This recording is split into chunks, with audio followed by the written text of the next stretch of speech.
Good morning, everybody. We've had a real last minute. I don't even have my computer on mute. Welcome to the show. It's myself, Rich McDonald, and Tom with us this morning. Good morning, Rich. It's been a while. That was a crazy last minute pit stop. It was running in, doing my bit. Because there is so much to talk about this morning. We have got TSMC to report on. We have got a lot of UK numbers. Indeed. And then just look at what else is coming up on today's show. Well, Tom Roberts is through with us till 8:15. Angeline's going to come in and give him a little bit of a test on the fast markets there till 8:30. Then we've got psychology of trading. So Isar is coming in to give his wisdom and intelligence, let's say. All sessions opening bell will take you through what is going on. If there's any read-through from those TSMC results, you'll see the US stocks open at 9. And we've got Garth McKenzie. That is a new face. For those of you that listen to his podcasts on your iPod, then you'll recognize the name. So we got Garth coming in there at 9:10. And then we've got John Meyer. Really interesting stuff in the mining world last week, so we're replaying that at 9:35. I had one of the original iPods, those big, thick, white ones, 2006, 5. But you've got some dance moves, Tom. I've got some dad moves, probably. That's what my kids call it. Well, do you know what? Speaking of that, well, I had a few dad moves out last night. So where were you? It was so every Wednesday. Well, we've done a 10-week course. I've been going to my Alpha course, which is on Wednesday evening in South Kensington. I do believe some of my group, we've got a group of 11 of us that go every week. And I think some of them are in the chat there this morning. I see Kemi. Actually, we've got a picture. Let's get a picture up of the team. So we had our last group meeting yesterday, but also had a little party afterwards. Love a little party. This is a great thing called Alpha, and 36 million people have now done this across the world. Okay. And it's looking into, people when they've got questions around faith, when they've got questions around all the good community things that are done in the community. Then this is the at Brompton Oratory. That's right. Yeah. HTB. Yeah. Right behind the oratory. But just incredible. Good for you, Rich. Like that. Yeah. Good. You enjoyed it? Have you enjoyed the course? It's fantastic. Good. And the speakers that they've got that come in. Yeah. I actually first did it about 12 years ago, but I didn't finish it. I only made it to week 3. And now you've done 10 weeks. Graduated last night. Very well done. But yeah, so then they got the DJ out, and we were dancing in the middle of a church. There you are, folks. Rich McDonald spinning the decks. Things that you thought you'd never hear this morning, team. So yeah, good morning to everybody on the chat there, and good morning to you all. Buenos dias to Maturin. Andrew McKelvey saying that EasyJet are complaining about the French. Imagine that. Good morning, Duroc and JC as well. And also, we had our 2 phones there saying that they tune in from America just before they go to sleep. And this is the way that they prepare for the... On the West Coast? They must be on the West Coast then, yeah. Came back with an answer there, actually. But yeah, I'm assuming it's on the West Coast there. And to Andrew McKelvey, we will have a quick catch up on EasyJet as well. Q3 results from there. As you mentioned, Rich, lots going on UK corporate diary wise. People interested in the UK markets open this morning. We'll talk about it in a bit, but Ocado, EasyJet, Frasers. All this morning. SSE, Dunelm, Wise, Diploma. So there's quite a lot going on there.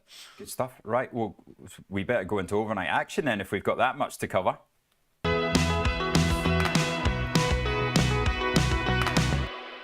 That's right. The big question, is he going to sack him or not? That was the big move down yesterday in markets when Trump had to deny that he was about to fire the knucklehead that is the Fed chief, Jerome Powell. So were you on the floor yesterday when this was all going off? Yes, I was. Bit frantic? Yes. But as I was talking to the guys this morning, you know, for the markets then to drop and then suddenly come back again, and for Trump to say, I would like him to resign, I don't want to fire him. Yeah. It's just an outrageous statement. As someone said this morning, Jimmy Carter had to sell his Thank you very much, Phil. Jimmy Carter had to sell his peanut farm when he became president to make everything okay and make sure he didn't have any outside interest. It's a different world now, though, isn't And it is a completely different world. And not necessarily a better one. Luke's brought up a stat. Luke Moore, one of the regulars on this show, brought up a quote from Twitter saying this morning, the market cap of the S&P 500 is about $50 trillion. So today's adventure, talking about yesterday, wiped off about 250 billion in minutes, only to restore that sum when Trump denied the rumour.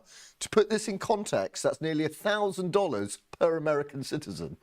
Well, if that's that's all brilliant. it is, then yeah, just get on with it. Yeah. But it's I think you've got to expect that Powell could at any point step down because he's getting strong-armed.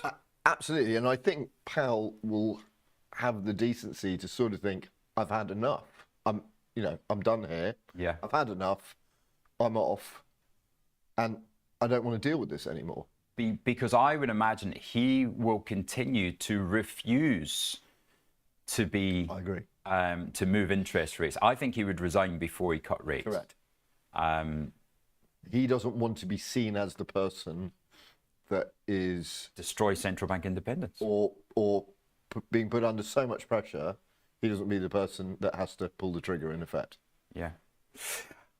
So there's of course questions whether it can even happen. There was a 1970 amendment to the 1913 Federal Reserve Act that says he cannot fire him unless it's with cause. So we didn't know, we were talking on the desk about this morning, and for the viewers out there, we didn't know if there was actually legality there that Trump cannot actually fire him in legal terms, but can ask him to step aside or resign. Oh yeah. But cannot physically remove him. Yeah. I mean, anybody can ask Knowing somebody Trump, to step but down. knowing Trump, it might be, you are fired. Pardon the expression, but we can sort of see him. Yeah, we can almost see him doing that. No, but he can't. He absolutely can't unless there's cause, and that's why he's going for him on the $2.5 billion restoration of the Federal Reserve. It's not bad. We're spending about the same on the studio. So the botch job, as they're calling it. Apparently, Powell didn't have full clearance to go ahead with it. Yeah, right. And then Powell's defense is actually, look, yeah, we spent 2.5 billion, but we were going to have a roof garden and we took that out. So I haven't done anything wrong. So yeah, we just be careful. That's all I would say, is that could come at any point. Yes. And I don't think he's going to fire him, but that's not the way these things happen, right? But as you say, Rich, he may just step down, remove himself from the theatre of conflict, let's say. Yeah. Yeah. After being threatened with something else. Yeah. Right. But that's not what's going on at Diageo. Diageo, she's gone. Chief executive steps down after 2 difficult years. It has been a very tricky years. Yeah, and this came out yesterday. Deborah Crew, she stepped down. She's had 2 years in the seat, and the statement was that she was leaving, I think, of immediate effect and by mutual agreement. Yeah. But as you say, it's been a tricky 24 months. Yeah. With profit warning after month 5, I think. But I think there are a lot of people who are just, deciding to drink non-alcoholic versions. So she has had a tricky time. Have we got a chart of Diageo? I mean, it's been... Well, yeah, it's It's not very pretty. No, I mean, if you look at the last, when's that? 2 Since years. she That's 2 joined. years. Yeah. So you've gone from £34 down to about 19, 18. I must admit, I bought some on the announcement. You did? Yeah. Right. However that value destruction's come about, you'll now have a new CEO come in. There'll be a strategic. We don't know who that is yet, though, do we? No, the CFO is It's the interim. Yeah. But they're searching for somebody. Say that's a big name, and they come in and she does a strategic review. Even before the strategic review goes out, it could be 22, 24 quid. Yep. And then Guinness gets sold off. You take 10 billion there. There's a little bit of new blood and new life could give some inspiration into this. Yeah. Selling off Guinness, receiving circa 10, you are selling off your prize asset at that point. Oh, well, what does the growth look like? Yeah, you still hold a percentage of it. If you just IPO it. Yeah. But I mean, something has to be done to extract the value that's in that conglomerate. But yeah, maybe tequila and whiskey might not be the way forward. So it has its problems, and those aren't going to be fixed straight away. But I just feel that the city's There's potential there. Yeah. The city's outlook on it might change a little bit. Does it pay a dividend? Oh, Diageo, yeah. Decent one. Yeah, decent, yeah. Yeah. So that's our Diageo there. What else have we got? We've got an opinion piece from Alistair Osborne as well. That's the chief business commentator in the Times. There you go. That's hangovers for you. Some go away all by themselves. Others need more drastic action. And that is certainly what happened at Diageo yesterday. Shall we go down to his conclusion and see what that is? Is an ex-numbers man from Coca-Cola Euro-Pacific Partners really the ideal leader? Crew has lost the trust of investors, had to go, but the shares rose by a mere 0.5%, implying this is no quick fix. Manzoni has his work cut out, ensuring investors end up with something to drink to. Yeah. That's fair, isn't it? Good. Right, what else you got for us, Tom? Did you see also just in below that Barclays find yesterday? Did you see that? 42 million. Right. Failings on financial crime risk. Correct, yeah. Small number in terms of who Barclays are, what their revenues are. Still 42 million is a decent fine from the FCA. Yeah. So That'll keep pay an eye for on that. restoration of their offices. But that came across yesterday on the wires, and we saw that. So do just keep an eye on other banks as well, because the FCA are scrutinising the high street banks a little bit more on really on what I think Barclays have started this, but keep an eye on Lloyds, NatWest, etc. this morning. This morning, as I said, quite a lot going on results-wise, UK-wise. We were talking on the desk. I don't know if you've seen the TSMC numbers, Rich, that came out earlier this morning. Surprise. Q2 earnings, yes. The actual number, 61% profit uplift to 398.3 billion, estimated 376 billion. That will be in Taiwanese dollars. Great numbers coming out of there this morning. Volvo as well, another one that appeared early doors this morning. Earnings beat on there. But TSMC, very interesting, especially in light of obviously potential US earnings coming out this week as well. The margin, so the margin guidance was operating margin 55.5 to 57.5. That would be down from 58.6 in Q2. And then their operating margin guidance, similar, move lower to 45.5 to 47.5 from 49.6. So I'm not sure whether that's just giving themselves room or there is actually some changes afoot, because of course 75% of their market is America. So it's not like, it's Taiwan to China. It is Taiwan to Apple, Nvidia, AMD and Qualcomm.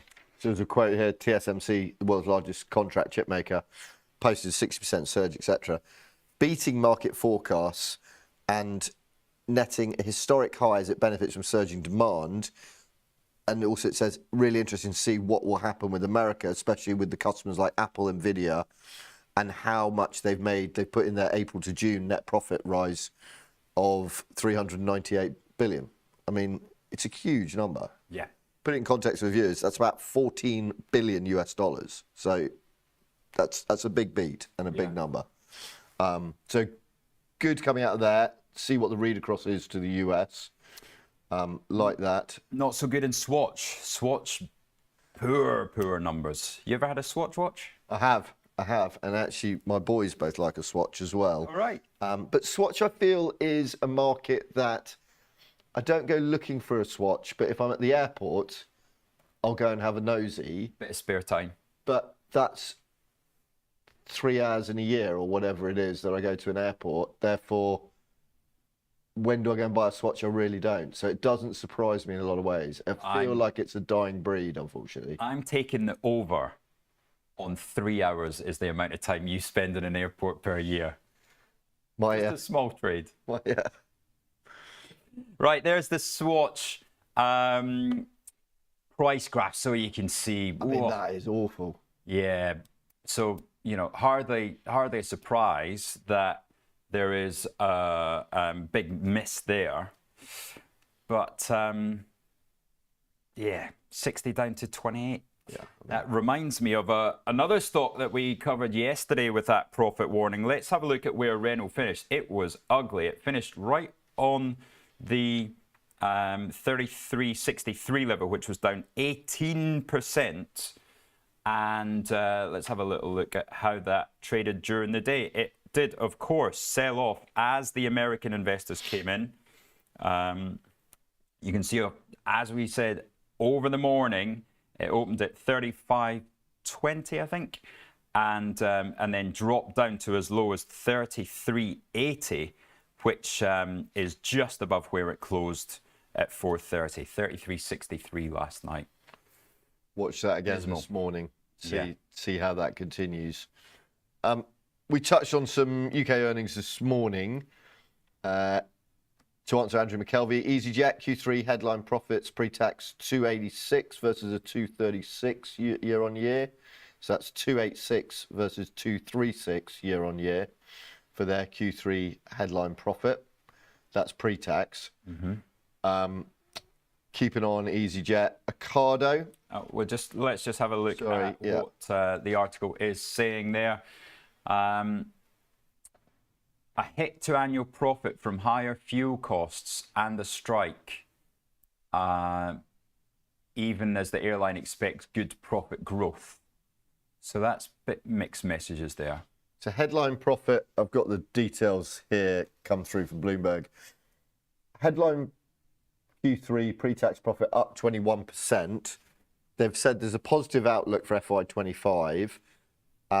Sees FY25 growth of about 9% year on year. Passenger load has come in just above last year, though. So 25.8 versus 25.6. And as I said, revenues coming in somewhere around about 292 versus 2.89 billion. Right, so we'll keep you up to date there. If we get a guide. We've got some research from Numis there. Numis saying that it's an inline Q3, but Q4 outlook points explicitly to higher costs and softer RASK. As a result, reasonable to infer at least 5% potential downside risk to consensus PBT. So doesn't look good from EasyJet there this morning. Yeah. So keep an eye on that. We've got two big ones to talk about here. Frasers, they've had some numbers out this morning. Full year gross margin coming in at 47%. They've had their final results, by the way. Sees adjusted pre-tax at 550 million to 600 million. That looks in line. Revenue is down though, 4.9 billion versus 5.25. So revenue down.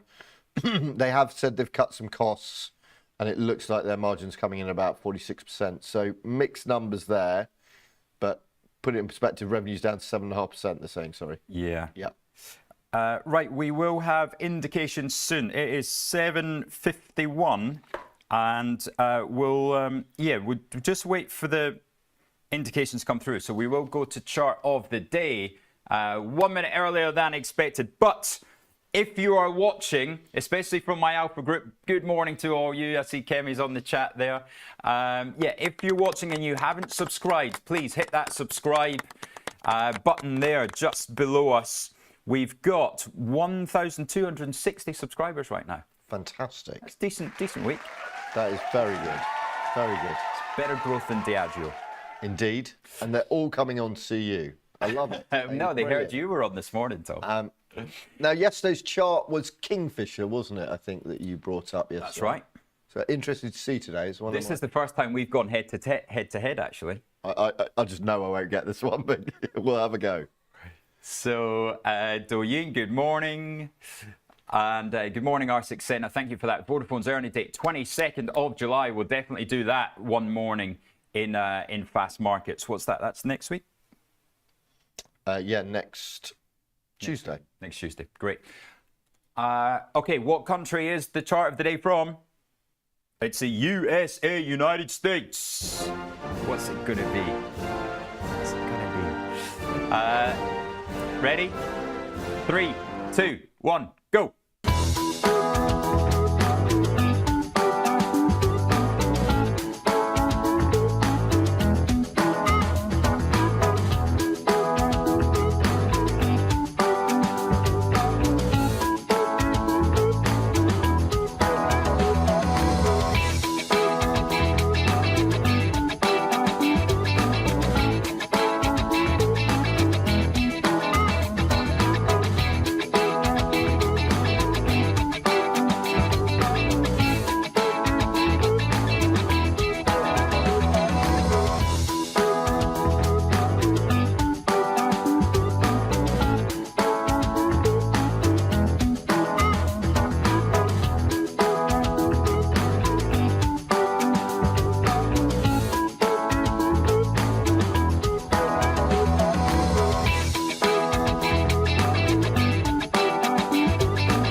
Right, we're going to keep that one going as a surprise for you. But yeah, we thought we'd come back in because there is quite a lot to get through this morning. Obviously, we've had a reasonable overnight in Asia. We've had Nikkei up 0.5%. We've had the Hang Seng up as well. But the futures are looking good because Europe closed in the dire concerns of the Trump doing his apprentice. Powell discussion. All looks pretty blue on our screens this morning from an index point of view. If the viewers are looking at it, we've got 5 minutes to go. FTSE will probably break 9,000 again today, I think. It's up, being called up 29 at the moment, 89.75. Well, you know, you've got to be positive in this world, Rich. US tech futures up 70 points.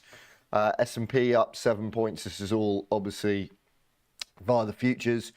DAX looking positive this morning as well. Yeah, very. Up 0.6. And France up 0.6% as well.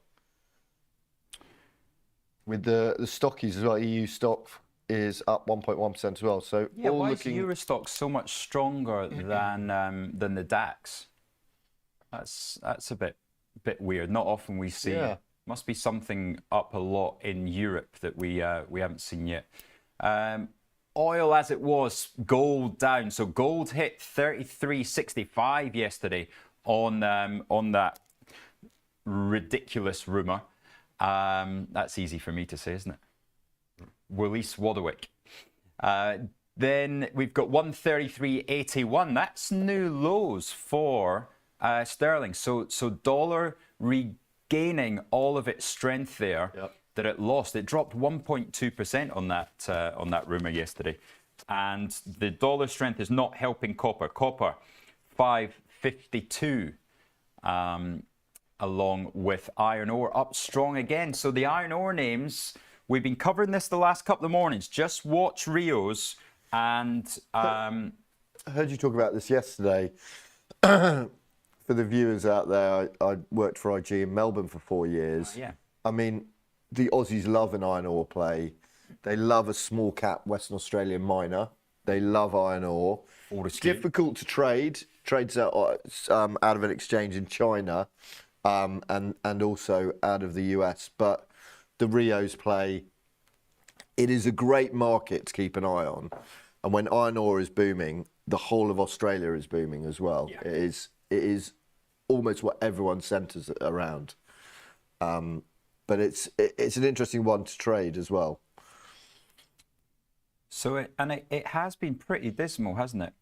Yeah, I'm going to have a look at that one on the open this morning. Of course, I've already got Anglos, I've got some Diageo, I'm short some BHP against my Anglos because going into the close yesterday, you didn't really know what to do, right? You couldn't really run an overnight risk knowing that markets could be down 5%, and the end of central bank independence as President Trump fires his central bank chairman. Rich, on the Eurostoxx, you sort of piqued my interest there. Why against the DAX? I wonder if, because ASML took a real hammering, didn't it, yesterday? It was down like 11, 12%. It was. I wonder if it's getting a bit of a bounce today that's then driving up the Eurostoxx a little bit. Funny you say that, because I've just had a research report through. I'm trying to see who it's come from. ASML stock dropped 11% post Q2 earnings, justified by increased uncertainty for full year. But the long-term growth and market leadership story remains intact. Yep. Management's refusal to guide for 26 is due to short-term macro and geopolitical risk, not a deterioration in business fundamentals. Service revenue, now 27% of the total, is a growing stabilizer. Double-digit growth expected through 2030 with margin expansion potential. This person's view is it's a contrarian long-term buying opportunity as the stock approaches intrinsic value. In line with that, closed last night 625. What did it get down to? It's being called this morning. There's still 2 minutes to go, so do take this with a pinch of salt, viewers. It's being called at 654. That's annoying. Which is a 5% uplift, or 4.6% uplift, but it's still moving around in the auction at the moment. I wish I'd put a alert on that yesterday. Yeah. Closed really on its lows, didn't it? I do wish I'd put so that might be driving the Eurostoxx up slightly more than the DAX, because this is an Amsterdam-based listed stock.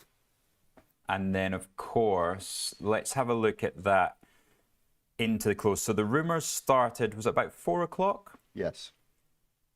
God, just look at the way the Americans trade this as well. Driven it down, yeah. That was at 2:30 on the US Open.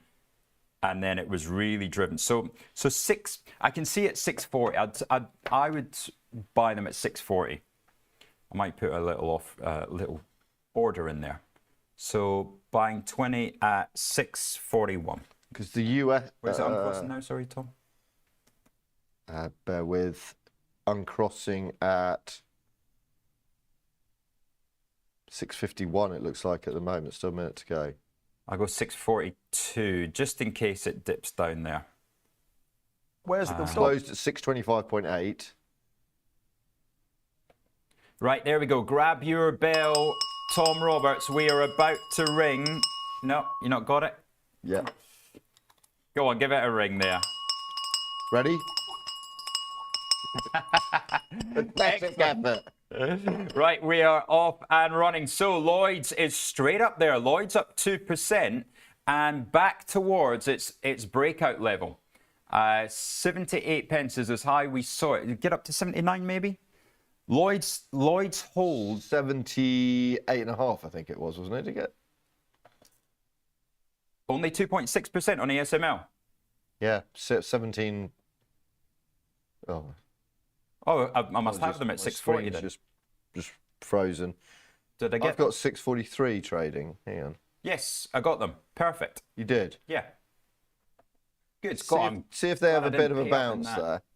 Right, so we're long some ASML at 641, I think it was 642. Yeah, 642, and Lloyd's. Yeah, Lloyd's waits until Tom Roberts comes on the show to break out. Up 2.3 this morning. WPP also recovering, but from a lower low, it got down as much as 413 yesterday. Yeah. HSBC, strong morning. Smiths is, and Scottish Mortgage Investment Trust, Luke Moore will be happy with that, up at £10.60. And Scottish Mortgage Investment Trust, one of their holdings is TSMC. What I don't see there is Rios. Where's Rios? Why am I not getting Rio Tinto? There we go. Up 20 basis points. I'll have some of that. Right, we're buying 300 Rios. Barclays having a bounce from yesterday as well, after their fine. Sorry. But I like this Rios trade because, as we said, iron ore was up 1.5% and Rios is only up 15 basis points. Yes. 19 basis points, up 9 pence, it looks like. 44.10. Oh, I'm going to go bigger in that. I like that one. Right, we'll buy another 300 there at 44.09 for Rios. So we're now in the Rio Tinto. Start the Carnival.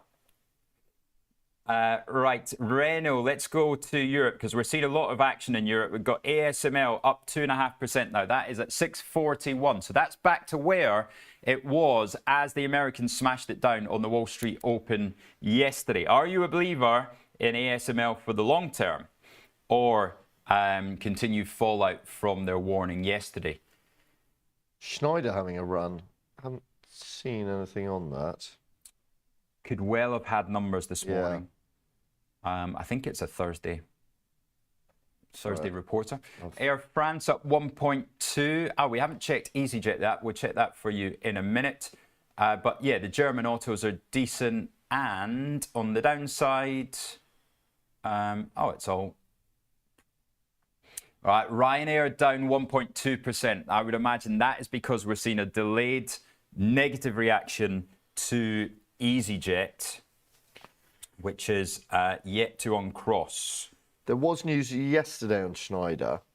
It might have come out actually in the afternoon. It's in talks to buy the remaining 35% stake in its Indian unit from the minority partner Temasek Holdings, the Singapore-based firm. Okay. Maybe back on the up on the back of that. Yeah, quite possibly. Right.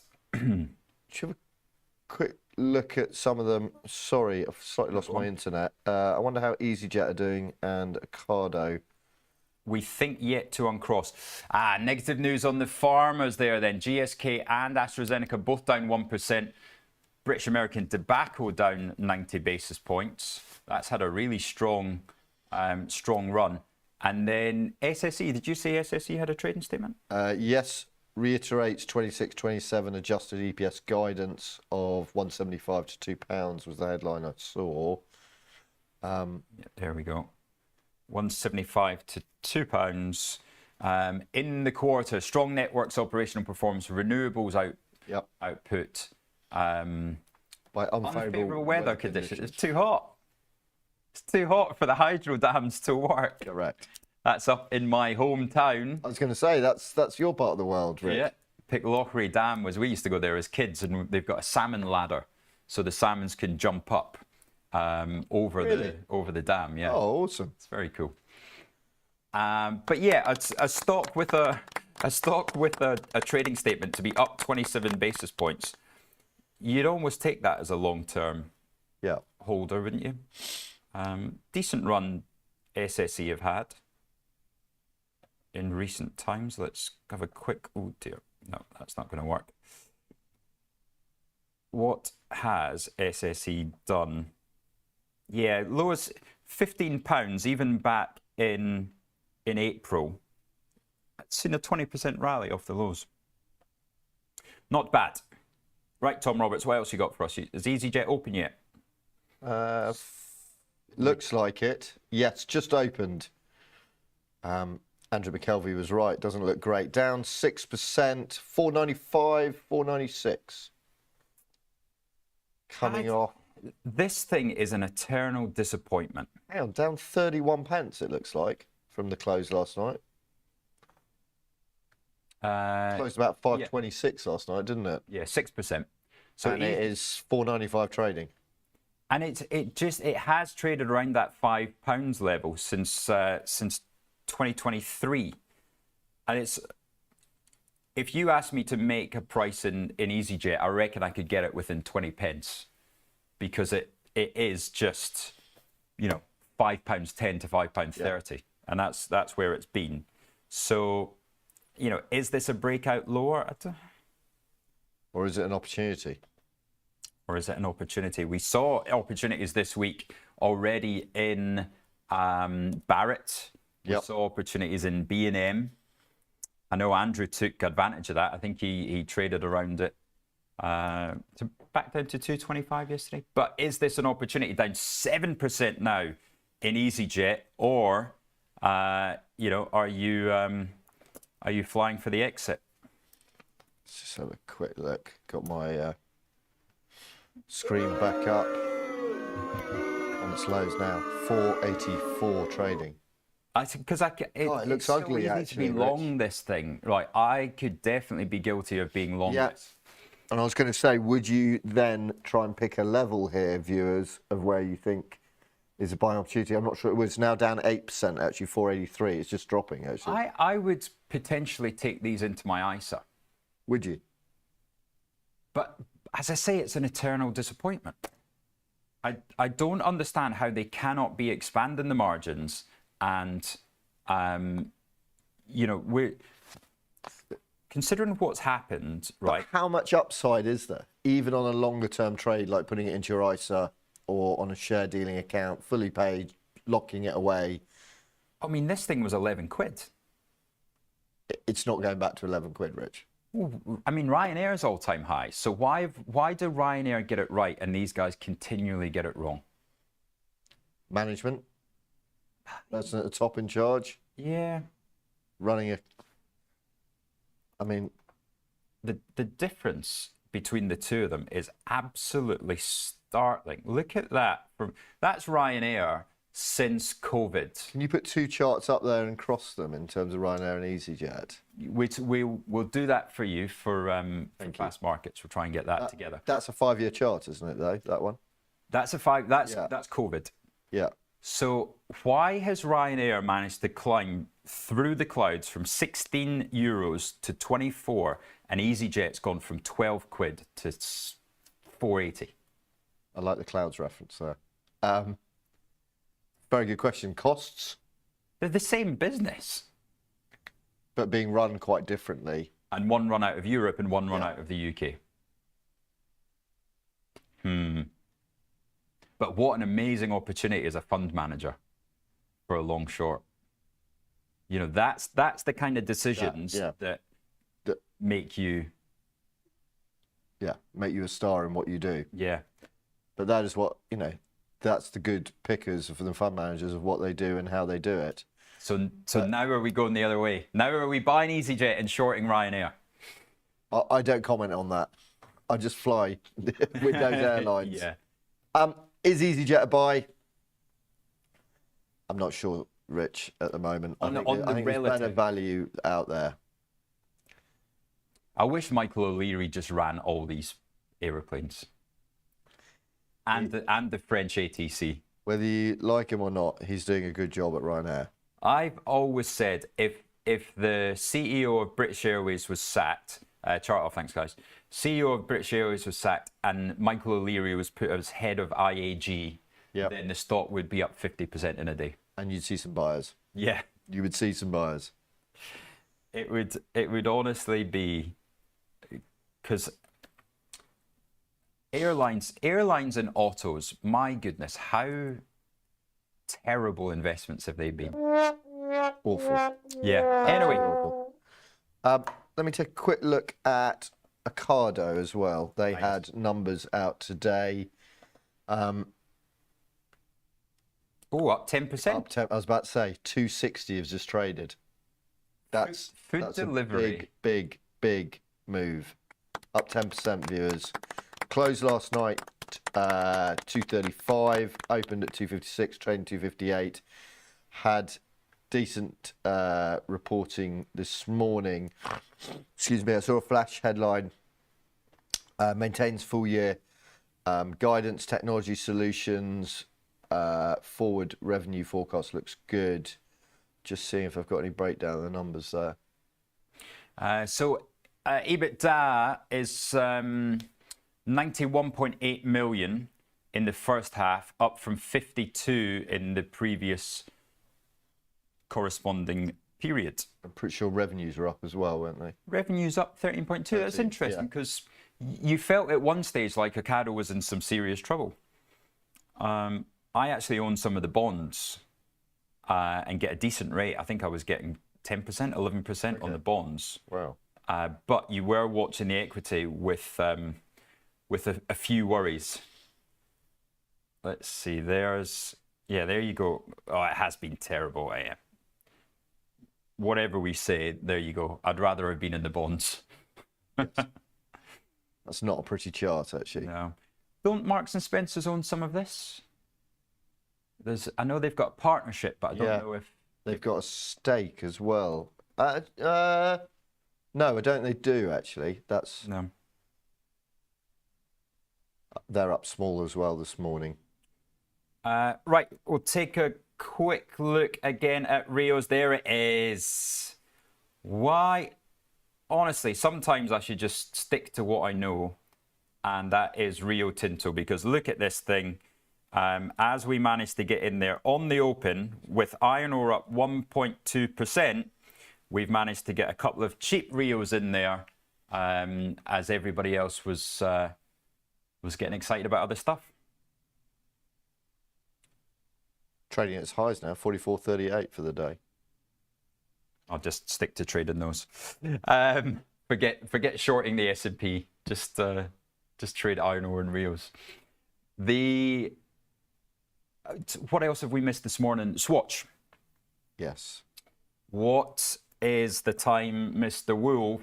It is up 3.6. So we looked at how dismal the chart was, and sometimes people like buying poor numbers, don't they? Because it's 142.85 up 4%. I've got here on the boards. That's that's the B line, isn't it? Let's have a look at that one then. Main line should be around about 142.80. There we go. So, yeah, what do you guys think? Who's let's do a little poll. Who owns a Swatch watch? What's your preferred watch? Is it a Swatch? Is it a Casio? Or are you one of those ones like, I bet your Monkey Man's got a Rolex? Bet he's got a whole arm of them. Decathlon, 10 quid. Decathlon? Unbreakable though. Unbreakable. I'm an Apple Watch man. So yeah, Apple Watch, Casio, Swatch watch, or a fancy one. Or a Luke Moore, Cartier, IWC, does he? Philippe. He has a collection. My history of watches, right? I bought a, what was the, Raymond Veal, right? Raymond Veal was like an introductory kind of into nice watches. I think it was £600. And we went to Dubai, and my girlfriend at the time wanted to go and buy a fake one. So I decided, right, I'll take off my real watch because I'll be trying on. So I took it off and put it in the hotel safe. Completely forgot it. Flew back to England. Oh no! And left it in there. Then I had a. I hope they sent it back to you. No, they didn't. No, couldn't find it. Of course they couldn't. And then I had my prized possession. What was it? It was beautiful. I bought it in South Africa. Bought it for about 3,500. Next thing, it was worth 8,000. Wow. God, I can't even remember the brand. And it got stolen in Miami. You haven't got much luck here, have you? That's what Apple Watch, and that's it. And that's it. Yeah. I think we've got a few here. Tag Heuer, Apple, Breitling, no watch. Fair enough. I do have a Casio. Do you? Because James Bond has to have a Casio. Does he? Well, you cannot have a smartwatch if you're a spy. Good point. You can't. Yes. You can't. Good point. Can't have the Russians knowing where you are. James Bond is linked to Omega, isn't he? That's right. Yeah. Tag Heuer, one of the, I like Tag Heuer. Sort of 1990s classic. Yeah, it's a good one. I like that. Younger saying, "I am timeless." Ah. A Breitling, yes, it was a Breitling. That's the one. I had a Breitling. Loved it with it. Very with nice aeroplane watches. connotations as well. And good morning, Natalia. Talking about Miami, our friend from Miami, tuning in there as well. Good morning to you. And yeah, good stuff. Right, it is 8:16. We've got an updated Guess the Chart, because this time the correct chart's going to have been put in, isn't it, producer Phil? We are not guilty. He's not happy. And that was, he'd made me a lovely cup of tea this morning as well. Just as we're talking, Swatch has moved up another 1%, so now up 5%, trading 144. So good highlight by Rich this morning. Worth keeping an eye on that throughout the day, though. Just keep an eye on that. 5.2% it's trading. But they do own other brands, don't they? They do, you're right. I think they own quite a fancy one of the ones that we've spoken about. So it's not just those like funny, colourful watches. They also own Omega. Got you. Of Bond, Longines, Rado, Tissot, and obviously the Flick Flacks. Very cool. So, Rich, Swatch misses its half-year results, misses expectations, says it's hit by a weaker demand in China. It was being cooled down full 4% in pre-market, sales down 7%, and now it's up 5.2%. I think it's one of those ones when you buy the third, is this a third warning maybe? So, oh, good point. Okay, so you profit warning number 1, if it's a surprise, you sell. Profit warning 2, you do nothing, and then profit warning 3, pick them back up. So it's down 17% year to date, but before the open this morning. And then what's something like our friend from South Africa, the Swiss watch company? Got my brain this morning. Too much dancing last night with the team. South African watch company. Yeah, well, no, there's the Swiss, but it's listed in South Africa as well. One of the biggest watch companies in the world. What's the one I'm looking for? It's the guys, biggest watch company in the world listed. Come on. Yeah, what's the biggest watch company in the world that trades? The Swatch Group, producer Phil. Johann Rupert runs it.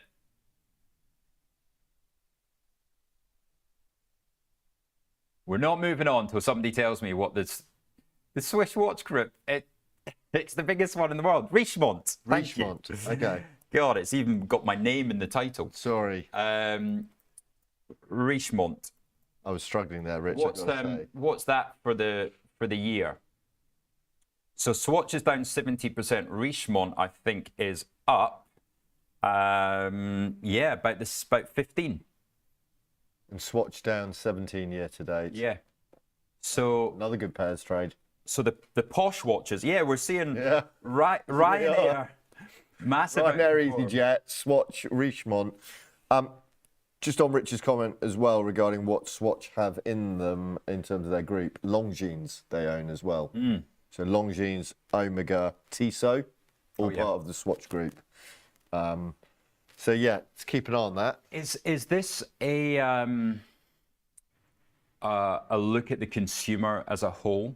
Because if you're buying a Richemont watch, right, you've got to be earning over 100 at least.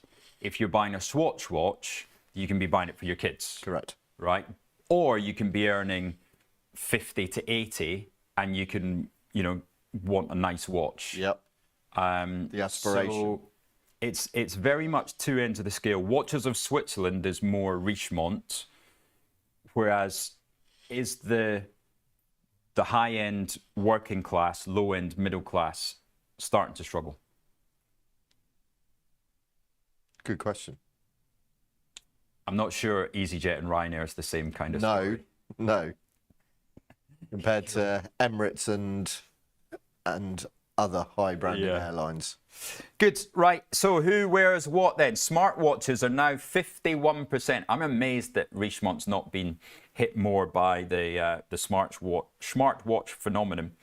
And then we've got Rolex and other luxuries, 31% of our viewers. Ooh, look at you. You've all been investing well, haven't you? 17% with James Bond. 17. Those Casios are just absolutely classic, and they still cost, what, £22? Great watches. So they are. Swatch to zero. Nobody owns a Swatch. Nobody owns a single Swatch. Not buying that one then, are we? No, I was going to say that doesn't. Shall we short it on the 4% rally? That doesn't indicate well at the moment. But at least, look at just one last look at Richemont over time, right? Again, from COVID, this thing has been absolutely stellar. As a real luxury company, considering that Louis Vuitton and Gucci have all topped in 2023 and then collapsed, this thing, kept going.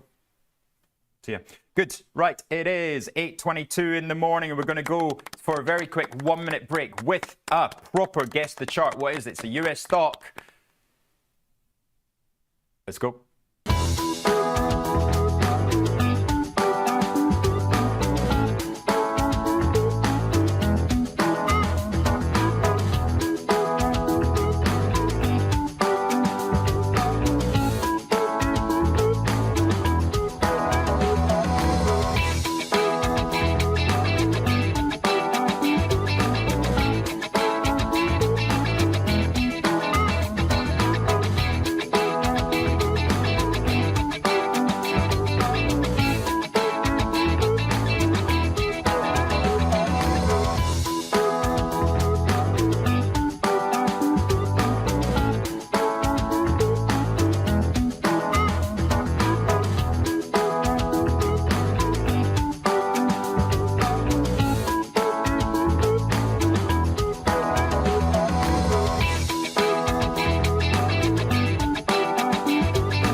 Welcome back to Fast Markets with myself and Tom. Hey Tom, long time no see. Good morning, Ange. Good morning to you. How are you? I'm very good. I've been thinking about you because the weather's been good, so no doubt you've been out on the, cricket grounds and Doing bits and bobs with the children, trying to keep them active, keep them out of mischief, away from the screens. away from the screens. Bit of cricket, bit of golf, trying to do everything. Have you been to cricket, because it's looking a bit like the markets this morning? The cricket I did go to last week as proud sponsors. We managed to go and have a quick look at the Lord's Test, which was good. Yeah, that's right. And this weekend it's the women's. It is on Saturday. Should be a great day out as well. Should be a good one. So just let's have a quick look at some of the ones that you haven't yet covered, because I was listening intently and putting this also on the chat. Asa Abloy, just checking on that one.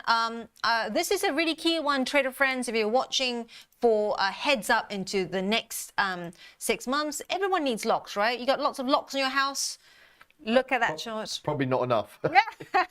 Or are you one of those where you've got one of those systems that triggers an alarm no matter which room you go to, and it's got lights that come on automatically? Not at all. So take a look at this chart, trader friends. Look at that move. This is 5 minutes just to show you that. And what's been happening here is Asa Abloy. This is the lot maker. Its profits fell less than expected. Now, what this tells us is, despite all that uncertainty, right, all that tariff madness that we're seeing out there, all the concerns surrounding building, and also don't forget we need locks for big infrastructure like factories, and the fact that they also sell electromechanical solutions as well. They're now saying they see a growth in the aftermarket due to strong demand for these upgrades in electromechanical products in its lock division. So worth keeping an eye on that, indeed. Yeah. And trading up this morning. Yep. It's nearly 7% now. Yeah, totally. On the way down, Wise. Yes. Numbers this morning. Excuse me, Ange. They had their Q1 trading update. Looked like underlying income was up. Revenue came in at 214 million. Active customers, there is some growth there, but they said their underlying income does actually miss estimates as well. And sorry, I'm just trying to bring up their price now. They were down about 7%. Actually, they're down 8% now, trading 10.41. Yeah. I mean, this is a really interesting space because they're trying to break into all manner of, multi-currency products as well. You got a lot of clients that trade Wise. Is this one that is starting to become more interesting for your clients? It's one that people keep an eye on. Obviously, payment solutions, currency solutions. Its active customer base is growing year on year. They have stated that. But then it comes down to their revenues as well. So their active customers are growing, but is their revenue going to keep up to forward guidance? At the moment, it looks probably not likely, hence the drop down this morning. People are interested in the payments area and sector and foreign exchange sector as well. So we get a bit of business in this as well. Cool. So trader friends, those of you that like trading the space, Wise is huge. It's so huge in Southeast Asia. I almost don't have a friend there that doesn't use Wise. Yeah. It's almost like they're beating Revolut's ass over there. That's how big they are. And everyone that now, hooks their parents up or their grandparents up with a card, it's got to be Wise. It's going to be a Wise one. Yeah. It's really fascinating. Yeah. The other thing that has gained traction this morning, HelloFresh. Are you a fan of HelloFresh? Let's have a look. It's not one that I know that well. So HelloFresh, taking a look at the stock here, up more than 4% as we speak. They're the ones that deliver. Yeah, they deliver the box of food or groceries, and, Yes. and you make your specialised meals. Yes, that's right. from So that. you do know HelloFresh. Oh, I know HelloFresh. It's not a stock I know that well. Ah, Trades out of Germany, I know. Trades Yeah. about €8, give or take. But that's right. It's got that not little... one I see any business in from a desk point of view. Yeah, what's interesting though, those of you that like charts, as I do, and Axel as well on the show, it is starting to have this swoosh uptick. So this is the 5-minute chart here, trader friends, but let's have a look at the hourly chart as well. Also, taking a look at the daily chart, moving that further out. Now, this has been a stock that has been in pain for a long time. It was one of the darlings, right, of COVID, of lockdown, much like the Pelotons, much like the, right? Everyone went to like super delivery. We're going to buy those crazy, I'm sure. Monkey Man has bought like those expensive, like, oh, £20 for a Malbec, that's okay during COVID, right? But then they soon lost its luster. So have a look at the chart there. You can see on the left-hand side. Where's the high, Andrew, on this? Where on the left-hand The side? high was 14th of September 2023, thereabouts. And it was around 34. Yeah. So very far, it's slid from its glory of, 34 euros down to 8 there. And it is starting to stabilize and move slightly higher. It has to be said with not a huge amount of conviction, but it has started to find a floor. Yeah. Yeah. Nowhere near to those heady highs, but it's starting to stabilize at around that €8 mark. What's also interesting about HelloFresh is that it's starting to hook up with lots and lots of other meal providers to try and diversify its meal kits. I've never ever bought into these meal kits because, quite frankly, that box will last us approximately 1 day. Correct.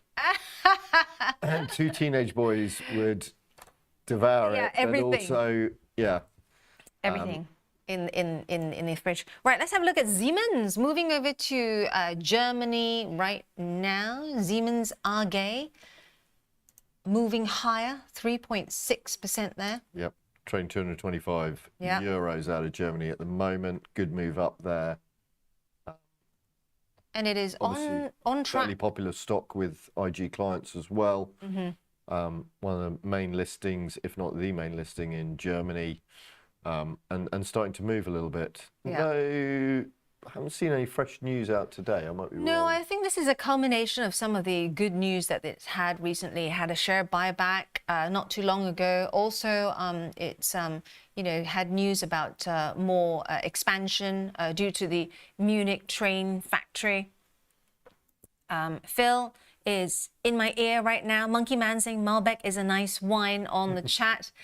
However, Monkey Man, were you one of those, own up, that paid like 20 quid or 30 quid, in the days of lockdown for a bottle of wine that is obviously not worth that much? But I think we were a bit crazy. I seem to recall... As HelloFresh saw. Yes, as HelloFresh saw. Right, Maturin saying Andrew McKilvey, small stake in this, Maturin, binary, just putting up the chat there so that we can all see it. Steve Davies also chiming in there. Morning, Steve. Riot Blockchain, let's have a look at, we will have a look at that when we've got all sessions coming up. But let's just have a quick look at the commodity space, because I don't think we've done that this morning. Sure. We're seeing gold starting to still stay at that level, 3,329 bucks an ounce there. Silver also having a look there. 3,785 on silver, down about 0.2. Yeah.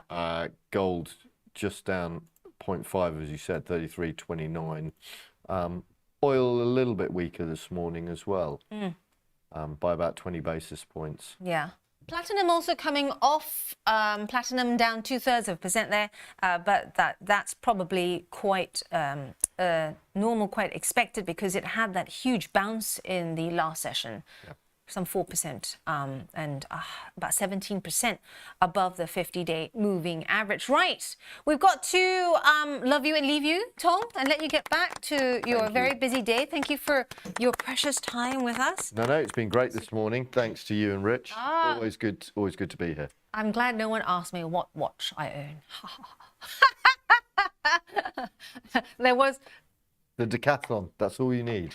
The indestructible one. £10 unbreakable watch. I wonder what watch Issa wears, because Issa is coming up with me next.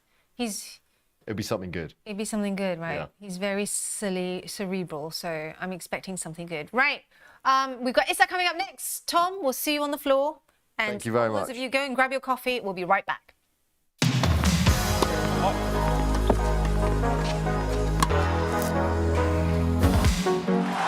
Let's do this. Hello, Pat Cash. So guys, I've always been known to be the fastest, the fittest, mentally the toughest, but the cash returns. That's something else. Watch and learn.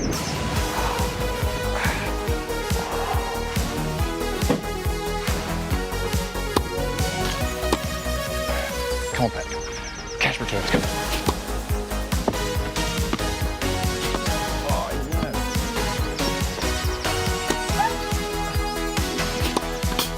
Hey guys, where are you going?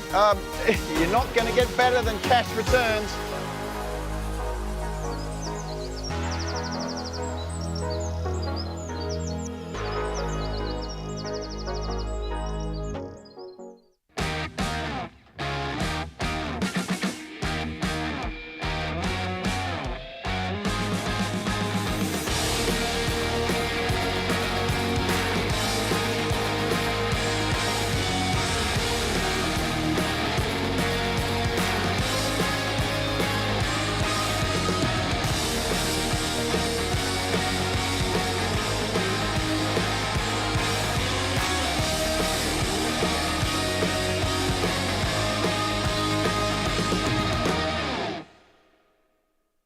Bring me the next shiny new thing.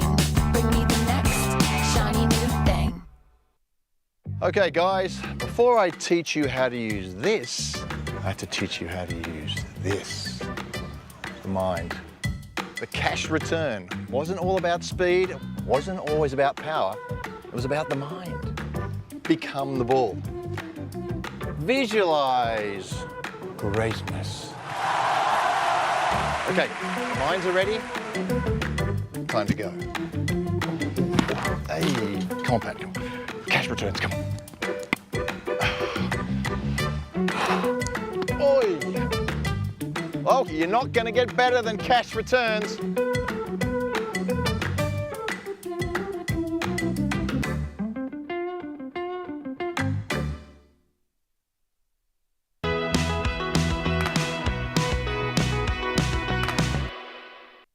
Hey, trader friends, welcome back. And we have Issa back on the show. Hello, good morning to you, Issa. Hi, yeah, how are you? I'm good. I've not done psychology and trading in a while. I know, we've missed you. Everyone's been, wondering what's happened. Has he gone on his beach holiday and not come back? No, I've just been really busy. It's been very difficult to make time. But no, I'm delighted to be here now. Delighted to be here now. Fantastic. And as you're on, we have a great unveil right now. So this is for the chart? Yeah, we had guessed the chart earlier on, and the chart was Warner Brothers. And we have a winner. Some people guessed Riot Blockchain, others guessed, I can't believe, Jesse 14 NVIDIA, but I loved it. Well done, Two Phones, because Two Phones managed to get the answer first, Warner Brothers there. Right, so Issa, we have a huge favor to ask you. As we're on the cusp of the earnings season as well, I'm just showing my chart here, showing all the huge earnings coming up in the coming month. Netflix? Yeah, Netflix. I knew you were going to say that. I've also done a short on Netflix for those of you who want to see the preview on the YouTube channel. And Axel Rudolph has also done an exclusive written preview with analysts' views and everything on the IG platform. So you can find that there as well. But this is a really good time, Ezra, to talk about active versus passive investing. Yeah, that's kind of the topic I wanted to talk about today, in part for a couple of reasons. Number one, we're seeing this massive flow of passive investment, and I think it's worth recapping what are some of the benefits of that. But then I also wanted to talk a little bit about what does that maybe mean for market dynamics and for active traders, and what are some of the psychology effects that are kind of going on with that. So I guess as a recap, Ange, what are some of the benefits of passive relative to other forms of investing or trading? Yeah, and you know, a lot of our trader friends as well wanting to understand, you know, do you use different hacks if you're, you know, dollar averaging in, for example, for a longer term play? I know you're a regime trader. Talk us through the differences. Well, I think when you're thinking about index investing, the three main benefits are people tend to sometimes feel like they have kind of overconfidence in their ability to pick stocks. And so the reality is that by doing an index, you're kind of buying a diversified portfolio. That's the idea, at least. It's very low fees compared to kind of other forms of investing. And so like ultimately, if you're generally a long-term buy and hold investor, then it makes a lot of sense to maybe be thinking about some of the main kind of ETF style products. I think if you're looking at different time horizons, or like you say, I think if you've got strong hypotheses about kind of medium-term trends or shorter-term movements, then it maybe makes sense to do kind of a portion of your portfolio as passive, but then also a portion of your portfolio either active, longer term holds, or a kind of more active trading, shorter time horizon activity. Yeah. And so whilst you were talking, I've pulled up, you know, some of the Vanguard FTSE ETFs offering. There's a huge amount here. I was with some mates yesterday, catching up with them, and they were looking very pleased with themselves because all of them had FTSE trackers. Yeah. Actually doing very well. I know, right? I mean, I can't believe we're in this space talking about this, but you know, it's very easy to navigate on our site. I mean, if you want to also just search, you know, for the entire universe of ETFs on the IG platform, you just simply type ETF as well. Don't forget that we have a wide range, everything from thematic to active to passive ETFs as well. And one of the key points, I guess, from this space is to just keep an eye on the cost of these ETFs, because, you know, they vary greatly, right? Yeah, I think the cost varies a lot. I think the other thing is a lot of people look at ETFs and they assume that all these ETFs are kind of essentially the same. And the reality is that actually some of these are quite actively managed, actually, and their holdings are very different from what you would expect from kind of a standard S&P 500, for example. I guess the reason I wanted to have this conversation, honestly, is because I kind of weirdly read a paper. It was a paper from LSE, and I'll send it to you, Ange. Maybe we can share it in the chat. Yeah, definitely. But I think the paper started talking about a few things. It started talking about, number one, what does passive look like as a share of the market? And so when you actually look at passive plus active combined, the original paper came out about 6 years ago, and it was at that point in time where it had crossed the 50% threshold, where more than half of the active and passive total combined funds were actually passive.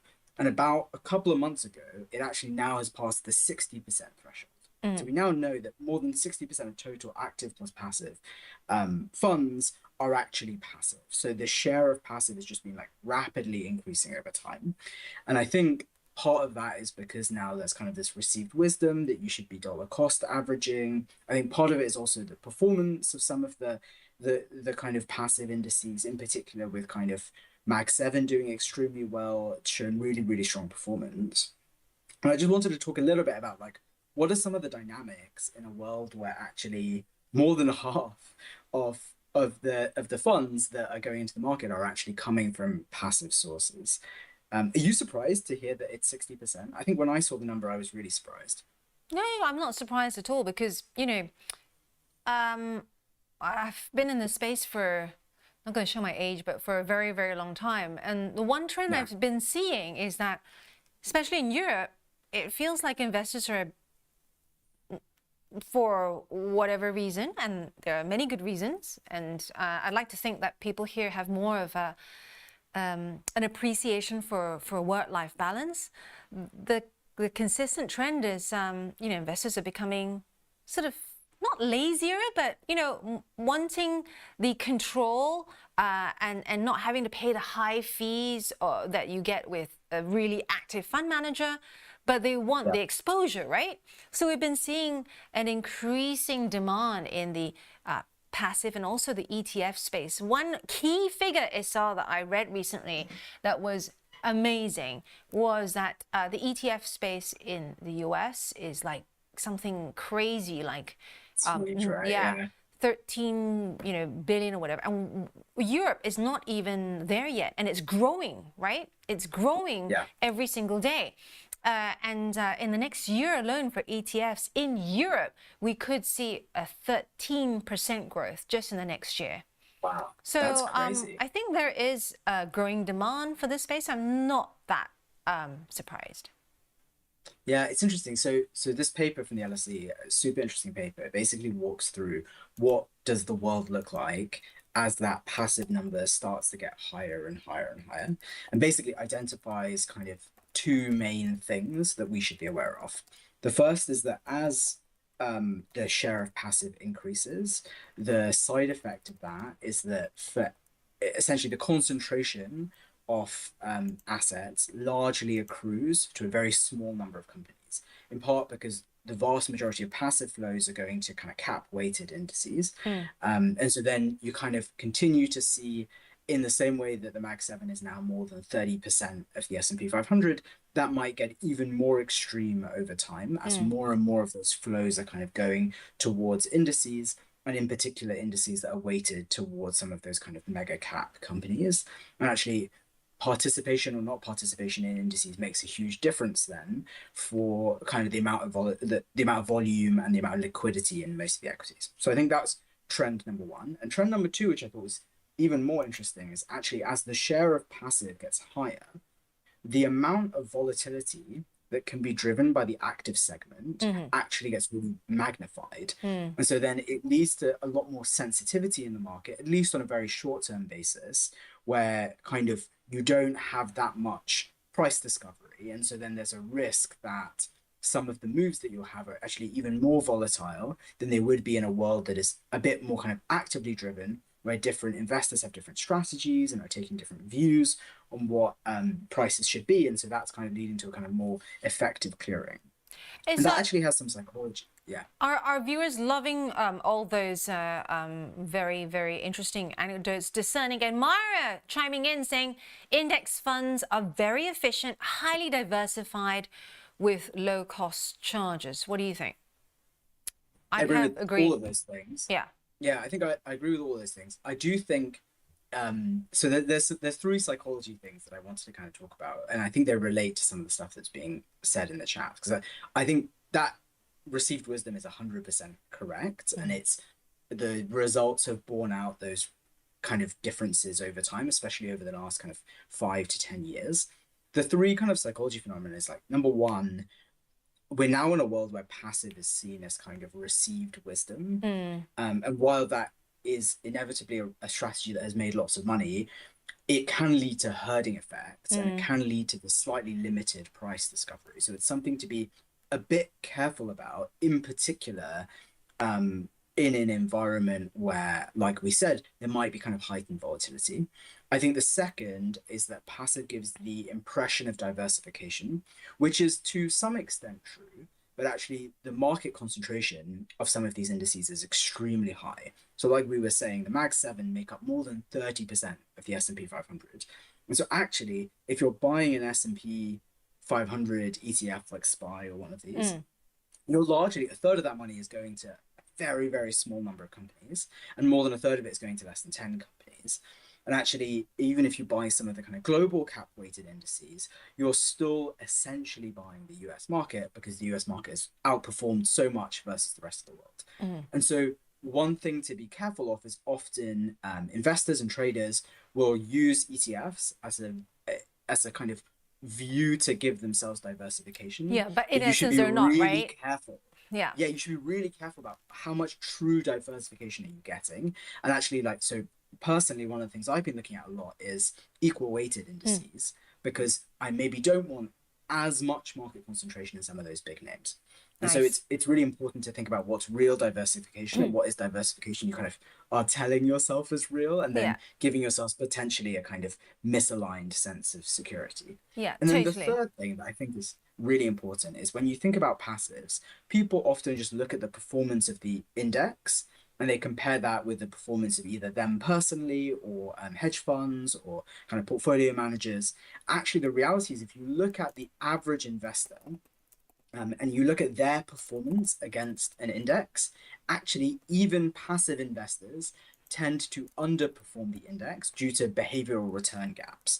So what is essentially happening is during periods of drawdown, people who are ETF investors tend to get a bit scared and tend to pull money off the table. And well, actually, that's exactly what's going to erode your returns relative to the index itself. And so then you have to kind of think about two things, which is number one, as a ETF holder, do you feel emotionally balanced enough and stable enough, and do you have a longer term perspective and a degree of patience enough to withstand some of those drawdown periods? And then secondly, are you comfortable with the fact that even if you can withstand some of those drawdown periods, are you comfortable that other ETF holders can as well? Because otherwise, in a world where, like we were saying, passive might make a higher and higher share, you're more likely to see some of those herding effects that we spoke about earlier. And that's where you can get quite sharp corrections or sharp kind of returns back to strength, the kind of aggressive V-shaped moves that we've had recently. A lot of that is a function of the fact that there are some of these behavioral gaps amongst investors. I really like the fact that you talked about, being very careful when you're trying to diversify and not looking closely enough into the ETF, because that's easily done, right? And you think that, of course, yeah. A load of our clients also ask us about that, waiting and having a look to make sure that you understand that term that we use here and at Tasty a lot, the correlation and assets that are not correlated. So you're probably going to say this is... Sorry, go on. I was just going to say, especially if you have, for example, an ETF portfolio that you think is your diversification, and then your individual stock names you own, for example, Nvidia or Tesla or names like that. Yeah. Actually, you're kind of double owning a bunch of those names. Exactly. Which is fine, but you should be careful about what your net exposure is. Yeah. So you'll probably laugh at me and say, that's crazy, Ange.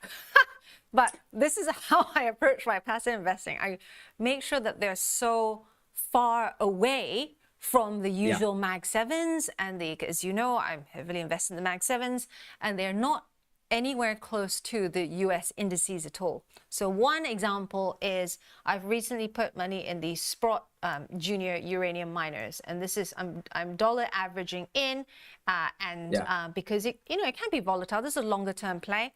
This is based on the theory, trader friends, that everyone out there, especially in the US, they have this view that climate change, tech will solve everything. Tech will solve everything. Actually, it will not solve everything. So my base theory is tech will not solve everything.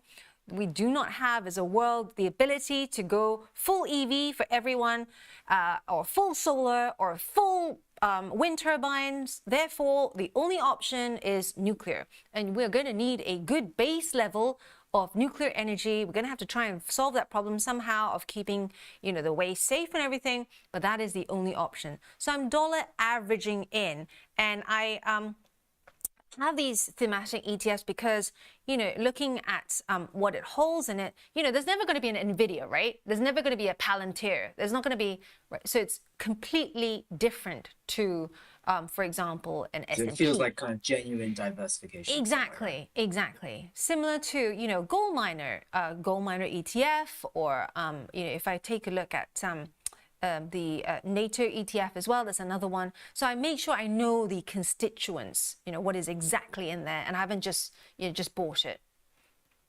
No, I think it's really important. Actually, one of the things that I really like is if you have the IG Invest mobile app and you go to an ETF, actually directly in the app in the front page, you can see all the holdings and what share they have. And I often find that really helpful, in particular when I'm looking for, if you look at a lot of the global ETFs, whether those are global equities or global bonds, it's often the word global is deceptive because when you look at the US share, it's often more than 30%, sometimes even more than 50%. I know, for example, some of the global bond indices and ETFs have like half of their holdings are US treasuries. And so I think just being a bit careful about what ETF holdings are is really important. Yeah. And you know about the weirdness about the naming convention as well, right, Issa? I asked a load of fund manager friends who, bring new funds to market, and I said, why did you make it more memorable? Why don't you make it, the ISAR Kick-Ass ETF Fund or the AND AAA Fund? And the reason why they can't, even if they want to, is because they have to get those search words in. So if it's an emerging markets fund, they know that if they don't put it in, it doesn't get picked up, by other funds looking for emerging market diversification. It's like a kind of bad SEO. Exactly. Yeah. So you get the funds of funds searching for your type of fund. And therefore, that's why their names tend to be very long, because it's an SEO thing. That's interesting. Good insight right at the end. Shrimp Fred coming online saying data centers are ideal customers for nuclear baseload. Yes, that's right. And that also plays to my data center linked investment play. Arsac saying silly question. Arsac, there are no silly questions, right? Issa? No silly questions here. None. The move in ETF is based on movement of holdings, or at least she thought so, or demand supply of the ETF. So as more people buy the ETF, the company that runs the ETF then buys the relevant amount of stock to kind of maintain their holdings to be in line with their own kind of assets. So essentially, if more people invest in SPY, the people who run SPY then buy more kind of shares in the market. Right. We have to wrap very quickly, but another hot tip for you guys with ETFs, if you're moving a huge amount, and I know many of you are big players that are into ETFs, the rule of thumb, Issa, I don't know whether you know this, is that you try and time it so that it's smack bang in the middle of the European Open and the US Open, so you don't have like crazy volatility, right? You try. Yeah. You often have like the rebalancing right before close or after open. Exactly. Right, and we have to leave it there. Thank you so much. It's so good to have you back again. I'm sure Phil will be, coming by to say, can we have extra ISAR to make up for lost time? Well, thank you, Angie. Take care. All right, we'll catch you later on the floor. And for those of you, stay where you are because we have a special treat, a new guest for you. Garth is coming on with Rich, so stay right there.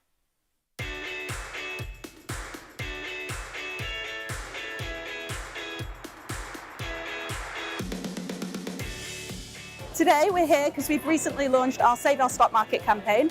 We just want to raise awareness for terrible cash returns that everyone is getting with their money just sat in cash ISAs. What we want to do is raise awareness for the great returns that you can get on UK stocks and help revive the UK stock market and get people investing.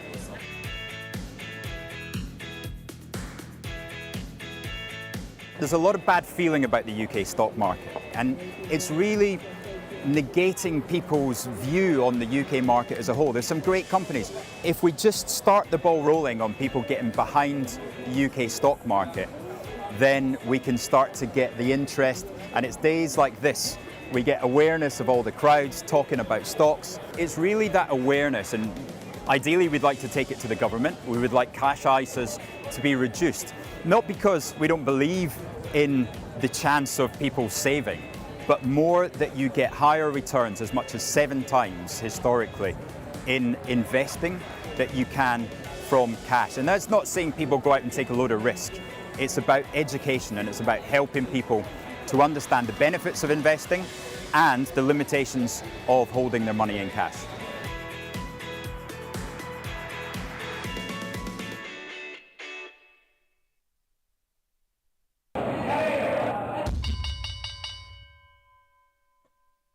Hey, trader friends, welcome back to All Sessions with myself. I am just hearing some voices, so maybe Garth is coming up soon, but we have so much to get you through at the moment. Just a quick overview of where we are on the markets before we head into All Sessions, which is just opening as we speak. Looking like a pretty risk-on day at the moment. The FTSE is still near that 9,000 mark, but the US 500, US tech, just going slowly into positive territory. Let's have a look at where we are sitting in terms of all sessions there and making the clicks there so that it starts evening out. Right, we have Taiwan Semiconductor Manufacturing up 4.5% there. We also have Virgin Galactic, all sessions up 6%. Some of the names in the consumer space, Best Buy, and also we have, taking a look down further, the NEOs as well, EVs heading higher. NVIDIA is up 0.6% as well. Checking across to the losers list, we've got United Airlines down more than 2%.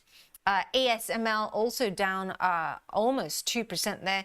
As you heard Tom and Rich speak about this earlier on.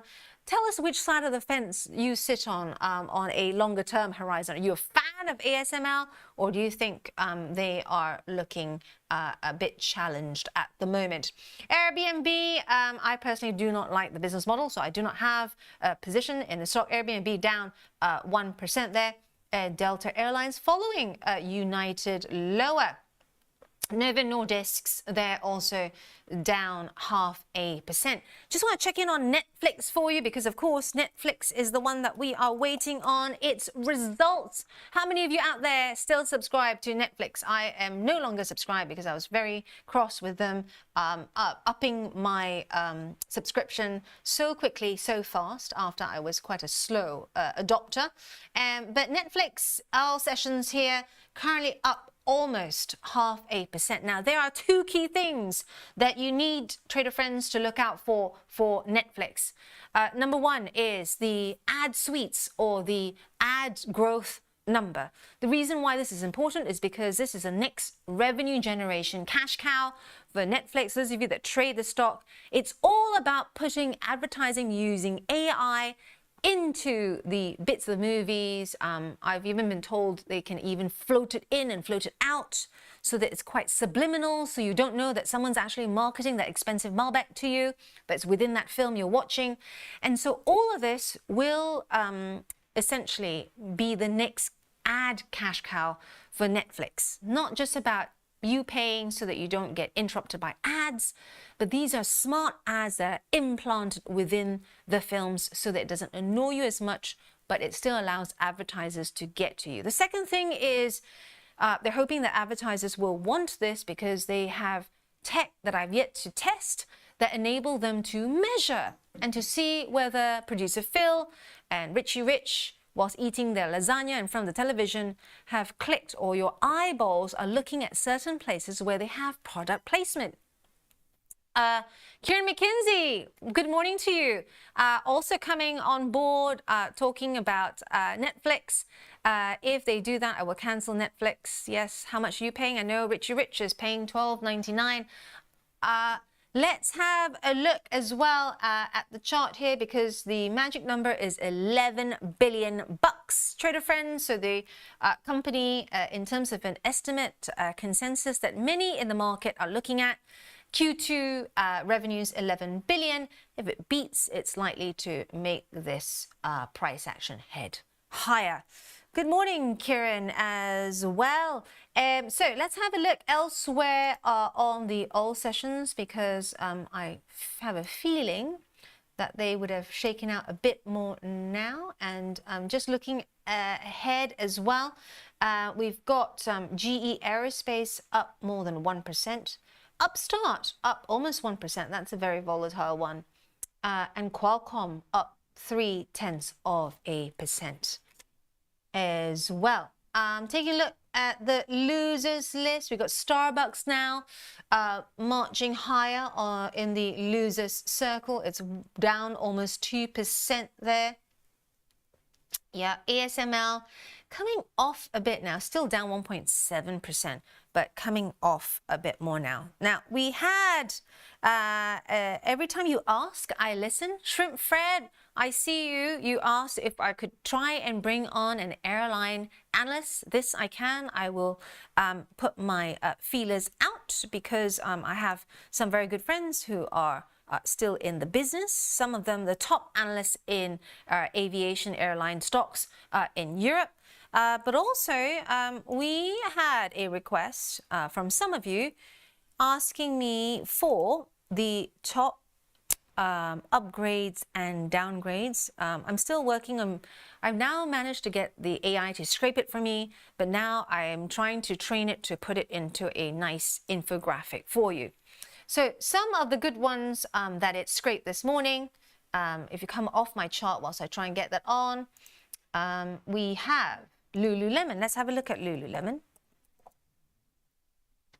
which is all sessions. It is currently up 0.25% there. Just bear in mind though, Lululemon had a target price cut by HSBC and they've lowered it to $275 from 360. A bit late to the game that, but you know, still that is HSBC.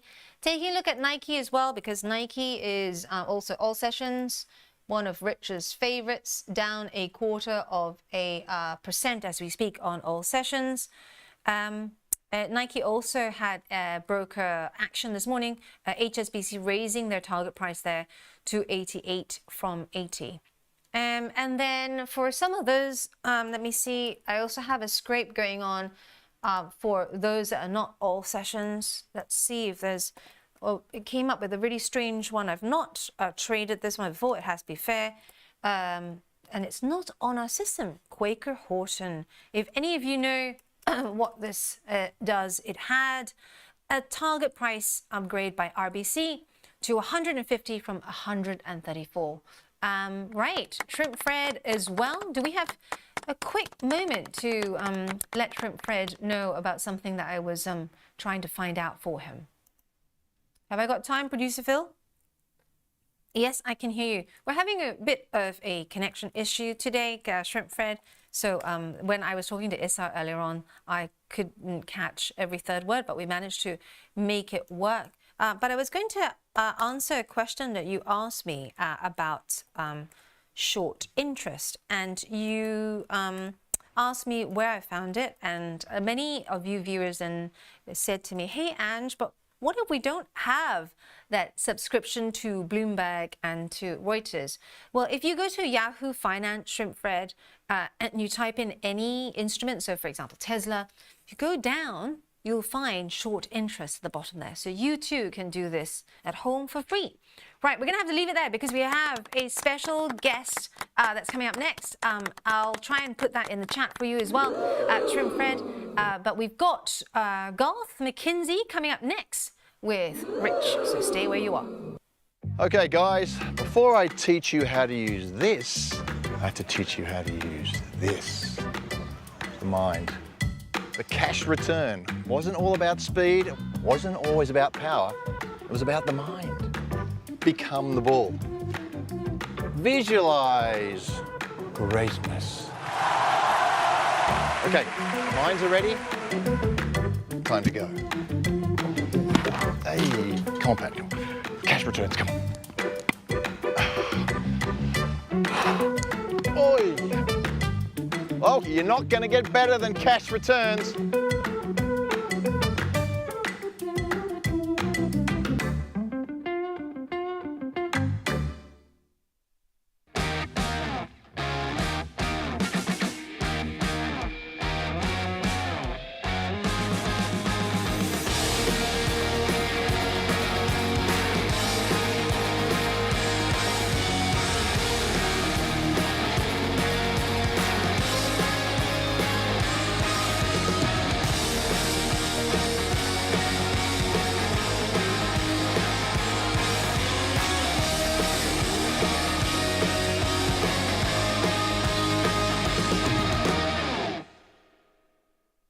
Hello, I'm Axel Rudolph, Senior Technical Analyst at IG and Fellow of the Society of Technical Analysts with over 30 years experience in trading the financial markets. I've been following cryptocurrencies from the very beginning, and with IG's new crypto offering, I can finally share my technical analysis expertise on crypto with you. So join me every Wednesday morning for my new show, Charting Crypto, where I'll be answering your technical analysis questions on all things crypto, live on Trade Live with IG.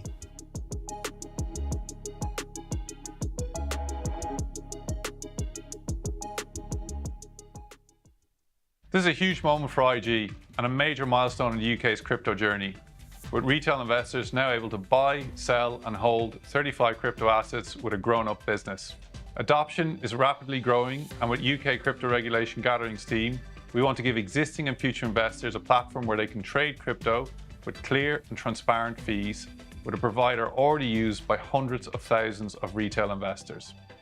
With the addition of crypto, our customers will enjoy a more streamlined investing experience, with IG now providing a one-stop shop for a wide range of assets. We're really excited to bring this crypto offer to the market. Bring me the next shiny new thing. Bring me the next shiny new thing. Watch Trade Live with IG weekdays from 7:30 a.m. on our brand new YouTube channel at Trade Live with IG. As well as the live show on our new YouTube, you will find our full beginner's course to trading options, daily YouTube shorts of all the action that happens after the show is finished, and Trade of the Week and Psychology of Markets. And don't forget to hit those like and subscribe buttons for more exclusive trading content. Okay guys, before I teach you how to use this, I have to teach you how to use this, the mind. The cash return wasn't all about speed, it wasn't always about power, it was about the mind. Become the bull. Visualize greatness. Okay, minds are ready. Time to go. Hey, come on, Pat. Come on. Cash returns, come on. Oi! Oh, you're not going to get better than cash returns.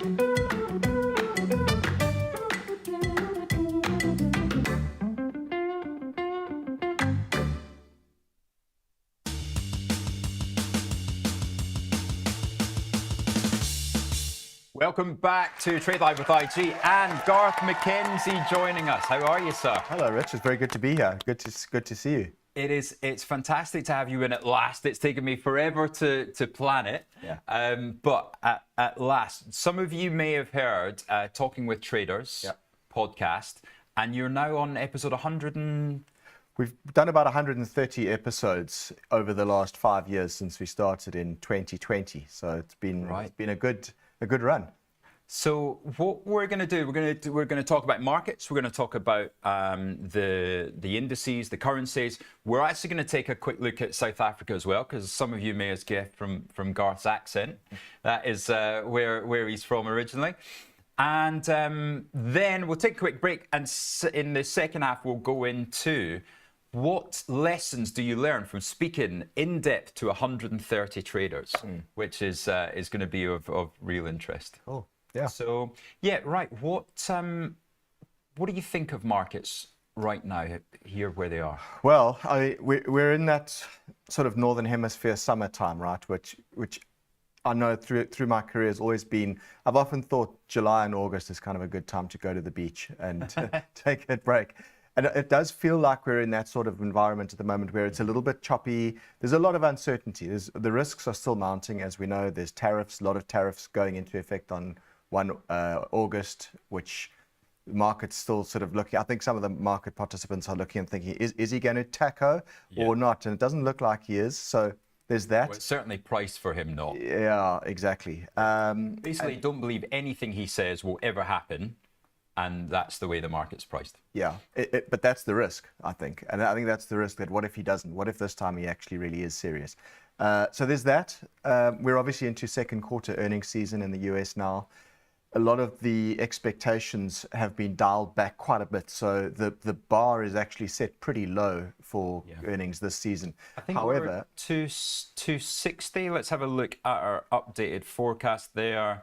$263 of earnings for 2025, and then going up to 294 for 2026. So that does put us on, that's 24 times this year. Yeah, it's punchy. Yeah. It's pretty punchy. But, having said that, these earnings figures have been dialed back quite a bit for the second quarter now. And what we've noticed, look, it's very early. This is the first week, really, of the earnings season, which is going to run for the next month. But what we've noticed so far is that companies that seem to be coming in line are getting sold. We saw it with JP Morgan to some extent. It was down a little bit, not big. But then you saw ASML yesterday, for example, got whacked very hard on what numbers that actually were not bad numbers, actually. So if you're not giving guidance, you're in real trouble. Well, that's it. I think the point is the bar's now being set low. But if you only meet the bar, the low bar, the market's kind of saying, well, that's not really good enough. Because you've been primed for the potential to beat. And if companies are not beating on a low bar, well, then what's that telling you? Especially when we've got 13% of earnings growth already in the price for next year. Yeah, exactly. So these markets are, the US market specifically, not cheap. We know that. It's not cheap, priced for good growth. And if you're not getting that, well, that's the risk. So as I was saying earlier, the risks are still mounting. But having said that, broadly speaking, we're still seeing a bid in the market. You saw yesterday, S&P 500 traded down to 6,200 briefly on the threats of Trump wanting to fire Jerome Powell. And it was bought. Look, obviously you walked back those threats quite quickly, but you could see that the bid came into the market. So it is still this choppy, uncertain environment that I mentioned. But the risks are mounting. And you are starting to look for alternatives, aren't you? Where can you find exposure to tech that isn't necessarily the Mag 7? Yeah, well, that's it. And there's lots of other interesting places to be looking at. And I love looking at the themes out there, different themes that are growing. For example, drones is a big one now. We've got things like Archer Aviation and Joby.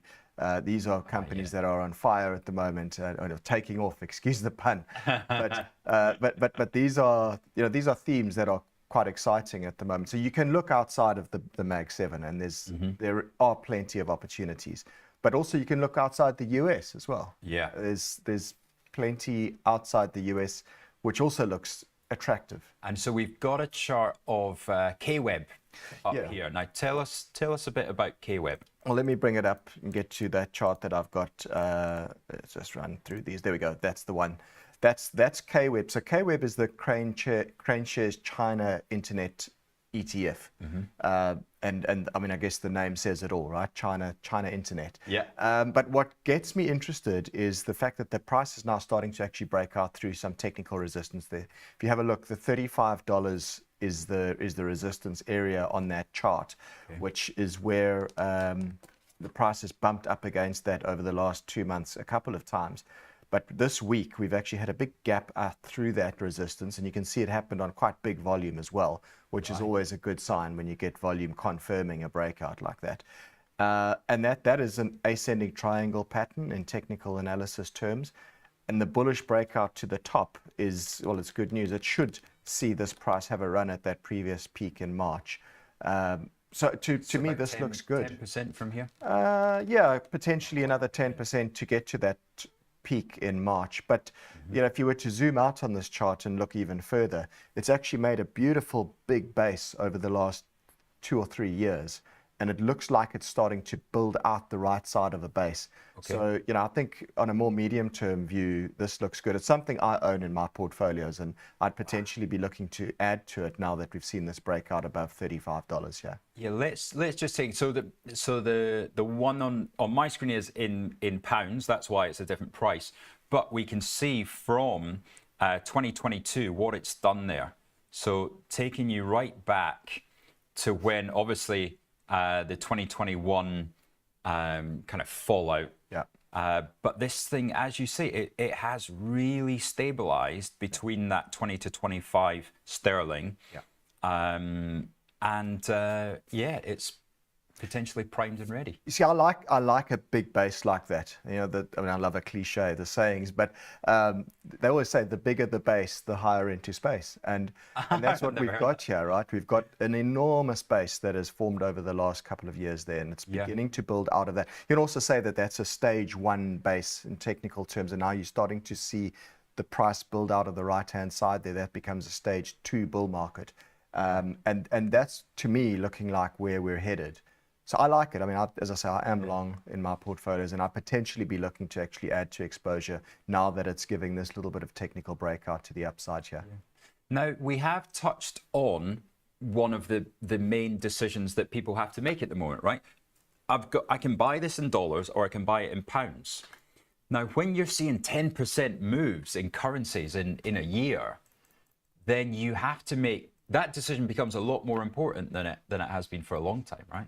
Well, definitely, and that you're right. I mean, the dollar has been incredibly weak this year. I think I saw a stat that it's the worst first half performance for the US dollar since 2005. So we're talking 21 years, and it's the US dollar index is the most extended that it's been away from its 200-day moving average in also some, I forget this figure now, but a very, very long time. Yeah. The dollar is very, very oversold. But to your point, you do need to think about your currency risk here. And I know we were talking off air and talking about our own portfolios and saying, well, you know, we live in the UK, right? Our base currency is pound sterling. So if you own dollar assets, and if you own pound assets, I guess, but what you've seen this year is your performance has been flattered in US dollar terms because of the weak dollar. Yeah. Right. But in your base currency being pounds, you might not look so smart, because if you've got US dollar holdings, when you convert those back into pounds on a weaker dollar basis, well, you've had a 10% headwind just from the currency this year. I get a lot of people saying to me, I don't understand, Rich, S&P's at all-time highs, but I've lost money in my ISA. Well, like, what's the difference? Well, that's and the reason is because your pound is 10% stronger against the dollar since January. Great if you want to go on holiday. Yes, exactly. Well, to take your opportunity now, right? Because this is, you know, the dollar is very weak at the moment. But also, and why we bring this up now is because it does look potentially like the dollar is at an extreme now. It's very, very oversold. The positioning, I mean, I saw a Bank of America Merrill Lynch investor survey the other day that showed that the US dollar short or the US dollar underweight is the most extreme that it's been in several years. That is smart money. Yeah. That is positioned that way. So they are going for this idea of the decline of American exceptionalism. Yeah. They know that the risks are around Powell. Yep. And what is going to happen post-Powell. Because no matter what, even if Powell stays till May, that June could have a 100 basis point rate cut. Theoretically. Yeah. Well, I mean, you know, because he's going to install somebody who's no longer a... Yeah. So when you see the 30-year bond up above 5% and you see the dollar collapsing, there's this mismatch, isn't there, between the yield that you can get now and what could happen 12 months from now if he gets his way. Well, that's right. But that is the risk. And I mean, it's a big risk to the independence of the Fed as well. I mean, that is another whole story. I mean, you know, trying to install someone that is a Trump puppet, that's the kind of thing you see happening in, you know, Turkey. Right, there we go. I mean, it's, you know, that's not anti-Turkish to say. It has happened, and Erdogan's done it 3 times. Yes, exactly. So, but with that, you know, out the window goes the credibility of the Fed, and the thing is also the market will determine, right? Trump can come in and say, well, we're going to cut interest rates or whatever, but at the end of the day, the bond market is going to determine what the yield is on your 10-year treasuries, on your 30-year treasuries. Yeah. But what I'm surprised is that equities is completely blind to that. Yeah. And it's completely ignoring the fact that Trump is going to do that. Yeah. It's a matter of 9 months away. Yeah. And we will not have rates at 4%.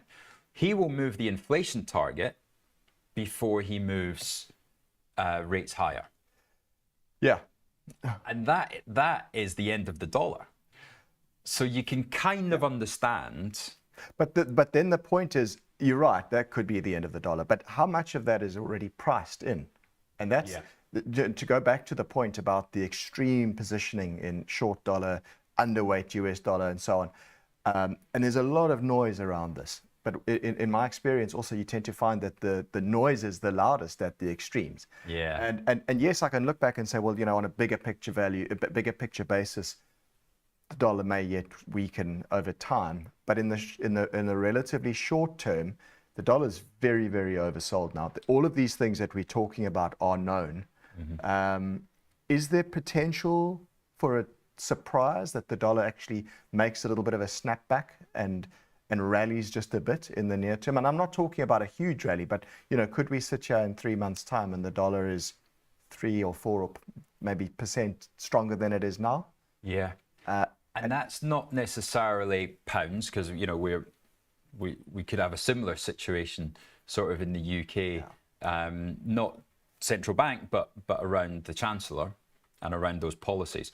So what about the yen? If we want to take a look at the yen here, 148 at the moment, remembering that dollar strength takes this higher, and yen strength takes it lower.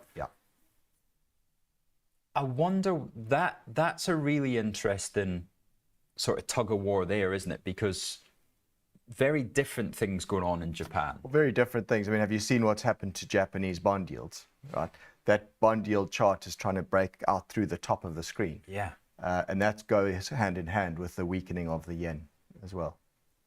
And it's a very tough one to predict what happens there next, but that's probably where you see the most volatility rather than sterling or... Yeah, I think the yen, if you're going to trade this view, I mean, the yen does potentially have a lot more room to move. I'm not in a trade on the yen at the moment, I'll say that. I mean, I watch it very closely, but I'm positioned in sterling, and that's purely for, I guess, personal reasons, because what I was saying, we live here, our base currency is sterling, a lot of investments are in sterling, trying to now hedge it, because by no skill of our own, right? If you're invested in sterling this year, you've actually done well. Yeah. But you've just by owning owning a property in sterling, owning shares in sterling, whatever you've got that's in sterling, it's done well this year. The way to look at this, of course, if you've got your ISA and it's sitting in wherever, and it's £20,000, or it's £100,000. Then to you, it's still £100,000. But multiply it by the exchange rate. And look at the 12-month difference in what your ISA is now worth in dollars, and you'll be pretty chuffed. Well, absolutely. And I did that exercise for myself earlier this week, and I thought, wow, I'm up a lot in dollars this year. Yeah. And that's not from any skill of my own. But it's purely based on the fact that the dollar's been so weak and the pound has been relatively strong against the dollar, right? Mm-hmm. And I'll say relatively because we're just comparing the pound against the dollar here. The pound in its own right hasn't really been that strong, but against the dollar, it's been pretty strong. But the question is now, what if you want to lock that in? Yeah. And say to yourself, okay, I've got effectively more dollars than I started the year with, purely based on the fact that the currency's moved out. How do I protect myself? How do I lock that in? And so what have you done in this options world then? So that's it. So through IG and through I'm doing it on the spread trading platform. Mm-hmm. There's options, spread trade options, and I've done a put spread on cable. So essentially the one I've done is, it's out to September, but I've also done one to December as well. Buy 134 puts. Oh, right. So you're in the money? I'm in the money slightly now. Buy 134 puts, sell 134 130 puts. Nice. But also, in order to try and reduce the premium on the trade, I've also sold out the money. I've sold 140 calls.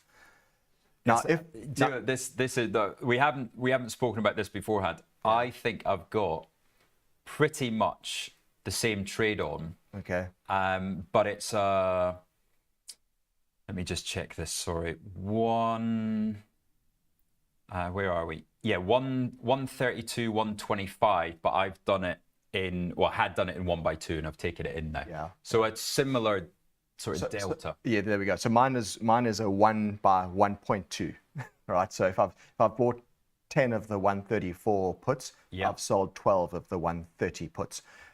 So it does introduce a little bit of tail risk on the left-hand side if we see a major collapse, which I don't see coming. But the idea being really, it's a 3-month trade, and I'm saying to myself, could we see snapback? Could we see a snapback? Could we see this currency down at 130, 128, somewhere down there by September?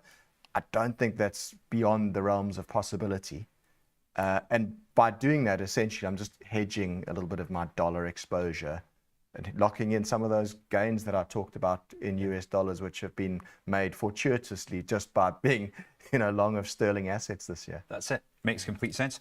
Good. Right. A currency a bit more closer to home for you. Yeah. Let's have a look at the rand, because that is it's always an interesting one to talk about. There's always something going on, and it's behaving itself quite well. It's behaving itself well against the dollar, what you're looking at there, and again, that's a story about a weaker dollar. Okay. So if you were to look at the rand against sterling or the rand against the euro, you'd see that it's actually, on a bigger picture basis, the rand is broken out into a weaker trading band. Certainly against the euro. I mean, I don't know if you've got the chart there, but if you don't, the levels are, above. On the euro, it's above 20 rand to the euro. Is a new. There we go. Is that the pound chart you've got there? Yeah. All right. Well, let's talk about that one. That's what you've got. This is what we used to do all the conversions in, those horrible LSE to SA conversions. Exactly, but there you go. So have a look at that. What you can see is the price really was in a long sideways band between about 22 rand and 23-ish to the pound. But it kind of now looks like we've broken into a higher trading band between what is probably 24 up to maybe 25. Yeah. So the rand, it might look like the rand has been fairly firm against the dollar, but again, that's because the dollar's been weak. When you now look at it against the pound, for example, you can see, well, actually the rand is still relatively weak on that long-term chart. What's the interest rate in South Africa? Well, you're up there, north of 8%. Yeah. So if I'm receiving 8% and I'm paying out 4.25%, I've been quite happy for a couple of years, really. Oh yeah, but that's your carry trade, and it's always been a big play in South Africa because we've got very deep bond markets, very liquid bond markets, and you can get those higher yields, and that's been a big thing. As long as you hedge out the currency, that's the critical part. You've got to hedge the currency because it's volatile and it can move very quickly for all sorts of reasons. Yeah. So yes, playing that carry trade is it can be lucrative, but make sure you hedge the currency risk. And if you get it right, you can buy a nice little apartment in Cape Town. You can, and your dollars or sterling or euros goes a very long way down in Cape Town. Yeah. And still, there's not, has there been inflation as bad as the rest of the world? In terms of property prices or in terms of just general pricing in South Africa? More general, yeah. There has been inflation. Definitely, it's the official inflation rate is somewhere around about 3 or 4%. Okay. Their target band for inflation has historically been anywhere between 3 and 6%. Right. So it's been well within that band for quite some time. So yes, there's been inflation. When I travel back to South Africa and I have a look at the price of goods on the shelves, you can see prices have moved up. It's still fairly comparable to the UK if in terms of buying groceries and things like that. Right. Where your money does go a very, very long way there is when you are buying things like property and eating out. You can go get yourself a really good steak for 10 quid. And a bottle of red for another 10. Exactly. Right, let's look. We've spoken about Anglos quite a lot in the last week. But there's been a spin-off, hasn't there, as they clean up the company. And the spin-off has listed up here in London. Take us through Valterra. Yeah, so Valterra is what used to be called Anglo Platinum, obviously the platinum arm of Anglo American. And Anglo Platinum was always separately listed, but it was majority owned by Anglo American as the holding company. Right. Now, what's happened recently is they've spun it out. So if you were an Anglo American shareholder, you received separate Anglo Platinum shares, which then got renamed to Valterra Platinum. Yeah. So essentially, they've spun the whole thing out and separated the businesses entirely, and they are in the process of busy, cutting all the various different connections between the two. I quite like it in the sense that, and I think it's going to take a lot of costs out of Valterra, certainly costs that get paid up to the mothership, up to Anglo American. So that probably boosts the profitability at Valterra on its own. Yeah. But also, if you just have a look at Valterra relative to a number of the other platinums that are listed in South Africa, look at it against Impala Platinum or Northern Platinum or Sibanye Stillwater. Those three shares that I've just mentioned have all been running really hard. Right. Valterra has been moving higher, but not to the same extent.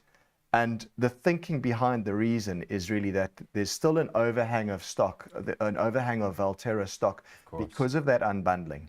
A lot of institutions that owned Anglo American would have now received Valterra into their portfolios. They don't necessarily want to own it, so they're slowly but surely leaking those shares out into the market. So there's been an overhang of Valterra in the market. But at the same time, I think that overhang gets absorbed. And as it gets absorbed, you should probably see the potential for Valterra to play catch up to the likes of Impala and Sibanye Stillwater. Especially when your underlying commodities doing this. Yeah. What on earth happened 3 months ago in platinum? Yeah, so I mean, there was a London Platinum Week conference, which was one of the reasons, which was cited for why we suddenly saw that enormous breakout in platinum. Right. There was also an announcement that for the first time in a long time, the platinum industry will actually go into deficit. So there's, in other words, there's more demand than supply, which has been that hasn't been the case for quite some time, and it was why you saw platinum group metals under severe pressure for many years. But all of a sudden, that's unwound now. Is that from more hybrid vehicles? Yeah, it's that sort of thing. There's obviously the big industrial demand for platinum, but also, and I don't know how true this is, but I suspect there's some element of truth to it, is that demand for platinum jewelry has picked up as the gold price has rallied. Gold's become more expensive. Right. There's been some level of substitution effect towards platinum. And also, just from an investment perspective, there's been talk of people literally wanting to purchase nuggets of platinum like they can buy nuggets of gold or nuggets of silver. Go for platinum. It's also a precious metal. This thing's done nothing for years. So all of that kind of combines to drive the platinum price higher. And it's just interesting that this happens at this exact moment when Anglo American have decided they don't want to be involved in platinum anymore, and they're spinning out their platinum assets. It's kind of weird. They did the same with Thungela, which was their coal business a few years ago. They spun that out at the bottom of the cycle, right before the coal cycle picked up, and Thungela shares, once they were separately listed, absolutely, mooned. And I wonder whether they haven't done it again, where we're now seeing, them unbundling an asset right at the bottom of the cycle just before conditions improve. Yeah, quite possible. Unlikely it will be the same in De Beers, but we'll see. Yeah, so De Beers is in a difficult spot. Obviously, diamonds and a drive towards synthetic lab-produced diamonds just mean that De Beers is looking like it's in trouble. Has Mrs. Mackenzie got a diamond on her finger? She does, yeah. She does? Proper one? Not like it's a proper one. It's a proper one, yeah. But I don't know where it was mined from. I don't know. But it's a proper one, yeah. Yeah. Brilliant. Right, before we go on to talking about podcasts and trading then, let's have a look. Mervyn Jardin in the... Now, this isn't my secret name on the chat because it is pretty much exactly what I'm thinking. Global growth is slowing, right? We are seeing that come through in the numbers all the time. Oil demand reducing, treasury yield curve inversion flashing red, downgraded debt, ridiculous PE ratios such as Palantir means we're heading for an S&P crash. It just doesn't feel like it's going to come without a catalyst. It's going to need that paper lit. It would need a catalyst for sure. And I think also what you've got to remember is we've just come off a 20% pullback in the market and the S&P 500. But we've got the same reasons for that 20% pullback could still stand in a couple of weeks' time. Yeah, they could. And we're just ignoring it. I know. But isn't this the story of the markets? Markets always climb a wall of worry. And, market crashes obviously they grab a lot of headlines. They're always historic. People remember them. But, it's very, very difficult to go through life trying to predict a market crash. Yeah, and I don't necessarily think it even takes a crash. If we trade back to 6,000 and then just stay there for 12 months, that's much more likely in my view, and it's what should happen. Yeah. Because then you're on 20 times next year into a period of growth slowing. And then, you get a little bit of rotation into value and I think that's fair. I think you're right. I mean, you're talking about sort of a sideways grind. It would be a correction in time if that were to occur, as opposed to a correction in price. Yeah. And so you get a market that tracks along sideways, but whilst that's happening, earnings are slowly growing under the surface. The market kind of grows into its elevated PE ratio, and suddenly you could look in 6 or 12 months time or 18 months time and say, okay, well, it's not as expensive now as what it looks right now, because right now it does look expensive. It looks like it's priced for perfection. When I've got other opportunities elsewhere, of earning a 4.5%, or whether it's corporate bonds or whether it's KWeb or some stocks more in defensive or value areas, I don't know why I buy Palantir or Nvidia. Same, like it's these things are priced for absolute perfection. Yeah, they are. In fact, Palantir is perfection plus. It's absurdly expensive, but it has been for a long time. Yep. And I've seen so many analysts with sell recommendations on the stock, and yet it just keeps going up and up and up.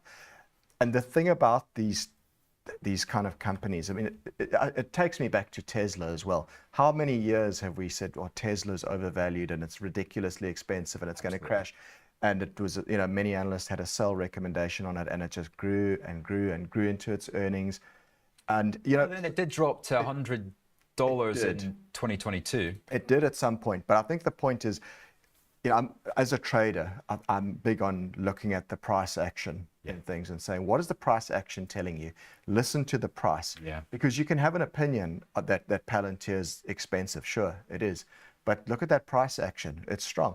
It's strong until it isn't. But is this changed with the composition of who is buying?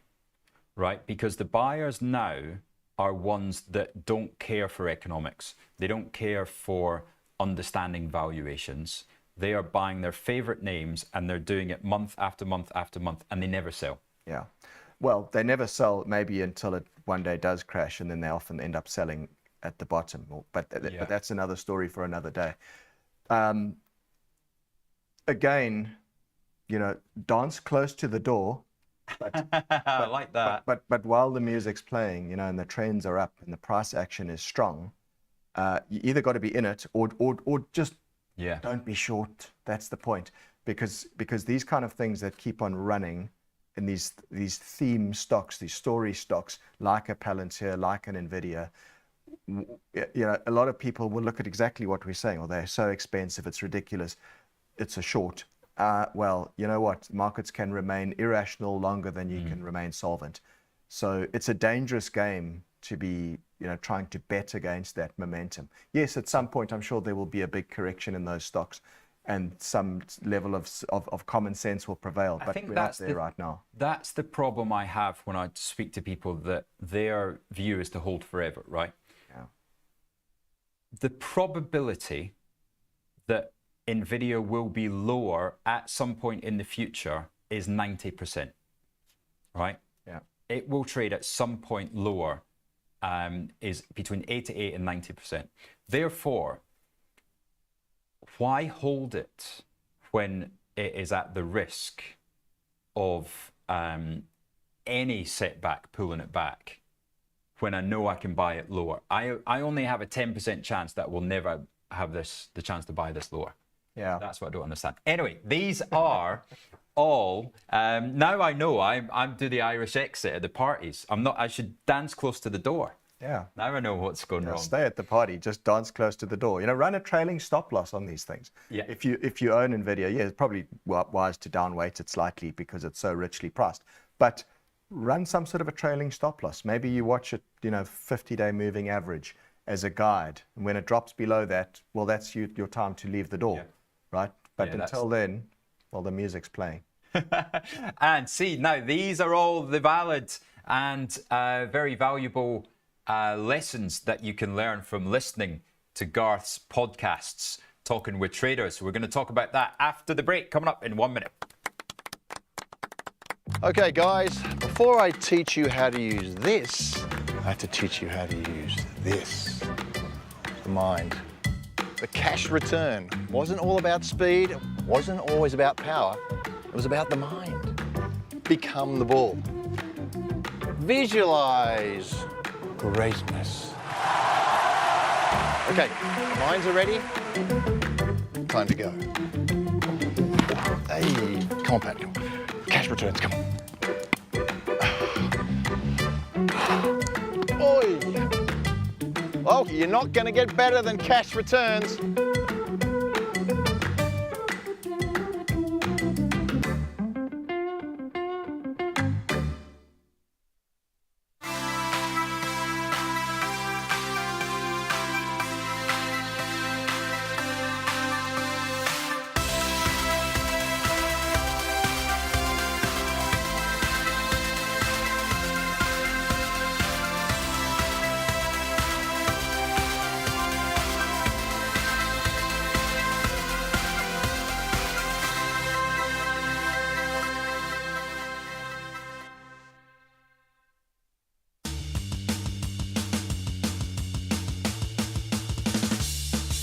Right, welcome back. So we have Garth McKenzie, who is from Traders Corner and Talking with Traders. Run us through this wonderful website that you've constructed there with, I think, it's almost from our offices. Is it that picture?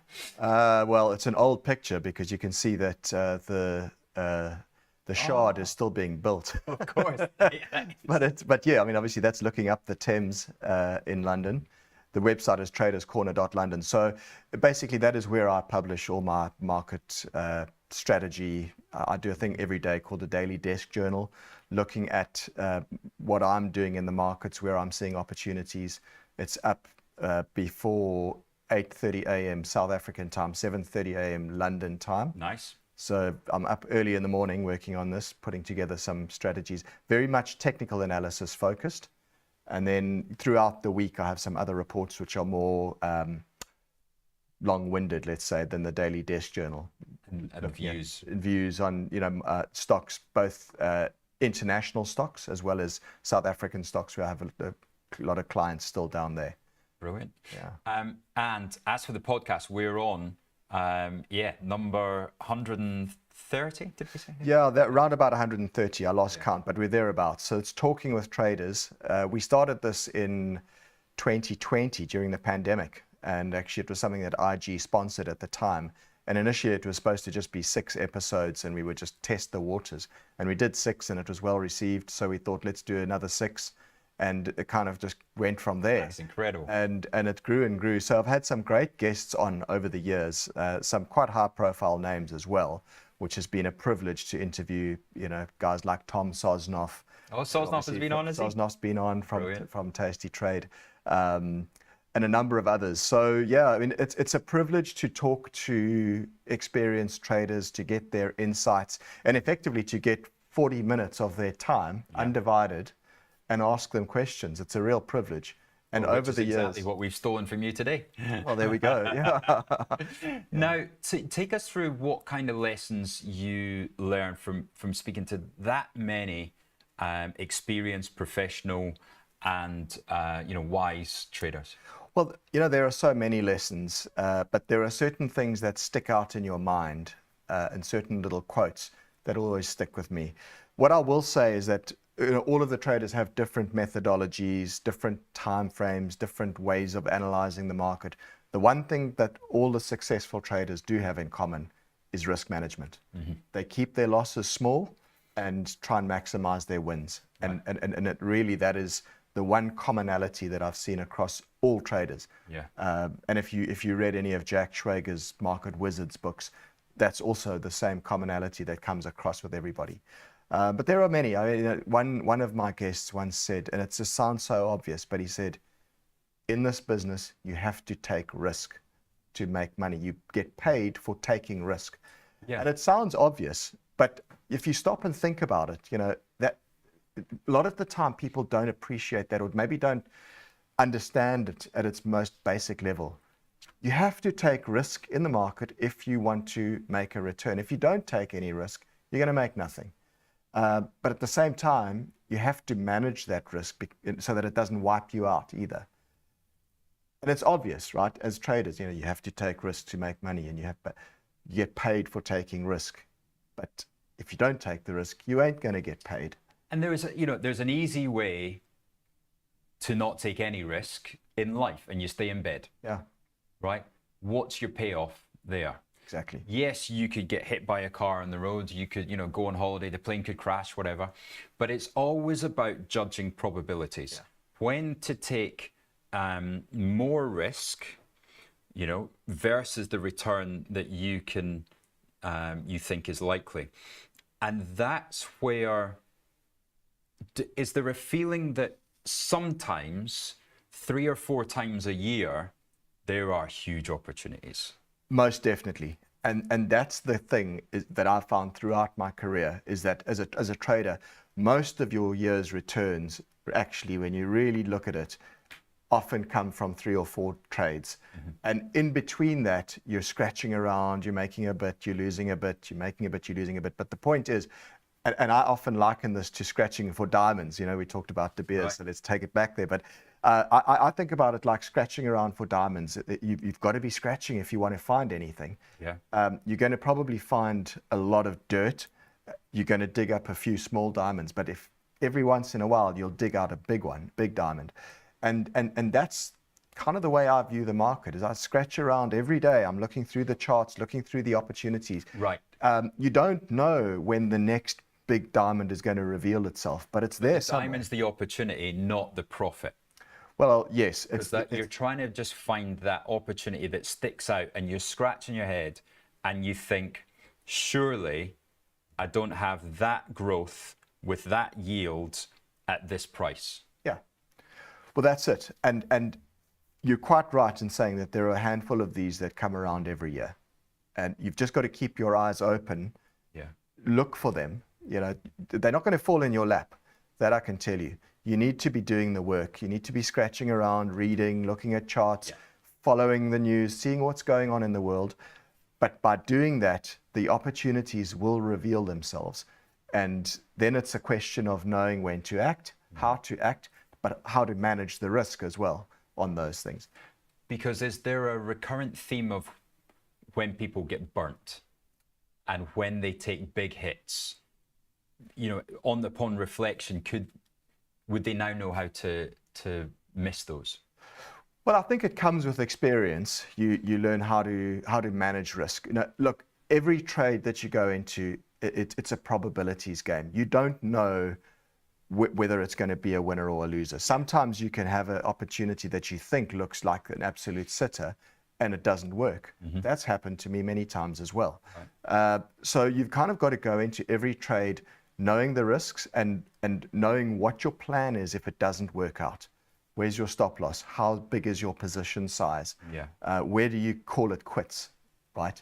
And I think that's, we talk about a lot of the commonalities of what successful traders do keep losses small and maximize winners. What unsuccessful traders do is the opposite. And unfortunately, we see far too much of that in the retail space, especially where a lot of traders will allow their losses to grow and to the point where they become too big. Yeah. But they're also then so eager to snatch at small profits. That's not the way to do it, right? But it is so common, isn't it? It's so common, and it's kind of human nature. Yeah. And you've almost got to train that out of yourself as a trader to be comfortable holding winners. And that's not an easy thing to do. In my experience as a trader, the hardest thing to do is knowing the right time to sell, right? Getting a good entry, can do that. Cutting a loss, can do that. Mm-hmm. Knowing the right time to sell, very, very difficult, because you either often you sell too soon, or maybe you stay too long and overstay your welcome and end up losing some of your profits. So it's a tricky one to navigate, that managing profits as well. But selling for the right reasons. Yeah. Not selling because you've made a profit. Yeah. That's one of the real main keys, is that you see a nice big blue number, and that should have absolutely no effect on whether you choose to stay in the position or come out of it. Yeah, exactly. Don't trade based on what your P&L is doing. Trade based on what your strategy says, right? Like an example right now, we didn't talk about cryptos, but Bitcoin's broken out. Long micro strategy at the moment. Mm-hmm. Caught a nice break there. It's moving higher. The trade is working, and it's so tempting to grab the profit. But my rules are saying stick it out, because this thing's running. Short interest in the stock is still very high. Right. All the drivers are there for it to actually keep moving higher. Try and get that chart up, guys. Try and flex that muscle, that holding on muscle. It's a difficult thing to do, but I mean, look at some of those. Look at that move on the left-hand side of your chart there now. I mean, imagine you rode through that. What would have been so tempting, right, in the bottom left-hand corner of that chart would have been to snatch at that profit once you had it after that breakout. But look at what you would have missed on the upside. And now we sit in. You would have missed that, but you also had another opportunity to buy a stock that doesn't pay a yield. Exactly. You could have bought them at the same level. And this is exactly what I think will happen with Palantir. We are here in Palantir, and you will get an opportunity to buy them somewhere down here, whether that's 90, 95, 100. Nothing keeps going up in a straight line. It never has. No, you're quite right. Nothing does go up in a straight line forever. And especially when you get something that goes parabolic like that, where the chart, the steepness of the trend becomes steeper and steeper and steeper to the point where it almost looks like it's going to fall over backwards. That's often the time to be the most careful. And I mean, I agree with you. I think at some stage you will see Palantir come back again, and you'll get an opportunity to buy it cheaper. But if you're in it now, I mean, I guess my thinking would be, run some sort of a trailing stop loss. Maybe it's a break below the prior week's low is your exit signal. But if it doesn't do that, if it doesn't break below the prior week's low and it keeps on screaming higher and squeezing up and up and up, well, then maybe there's more money to be made. Let the market reveal that the top is in, as opposed to just trying to guess where the top is going to be. I do think it's different in something like Bitcoin, because Bitcoin isn't necessarily a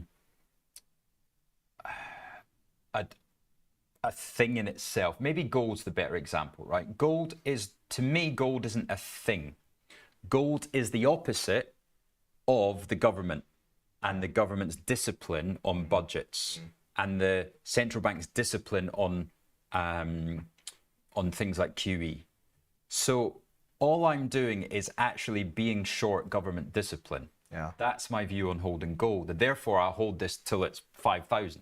And also what you're also doing by holding gold is you're effectively short fiat currencies. If you look in history, the one thing that fiat currencies do all over the world is devalue. Yeah. Right? But governments print more of it, and more of it and more of it. And so go back, as far as you want to, and you'll see that over time, fiat currencies devalue.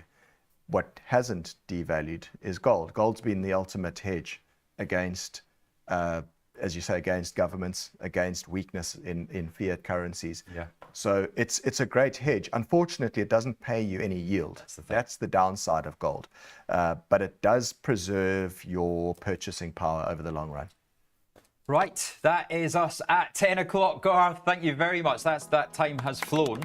Yeah, wonderful to chat.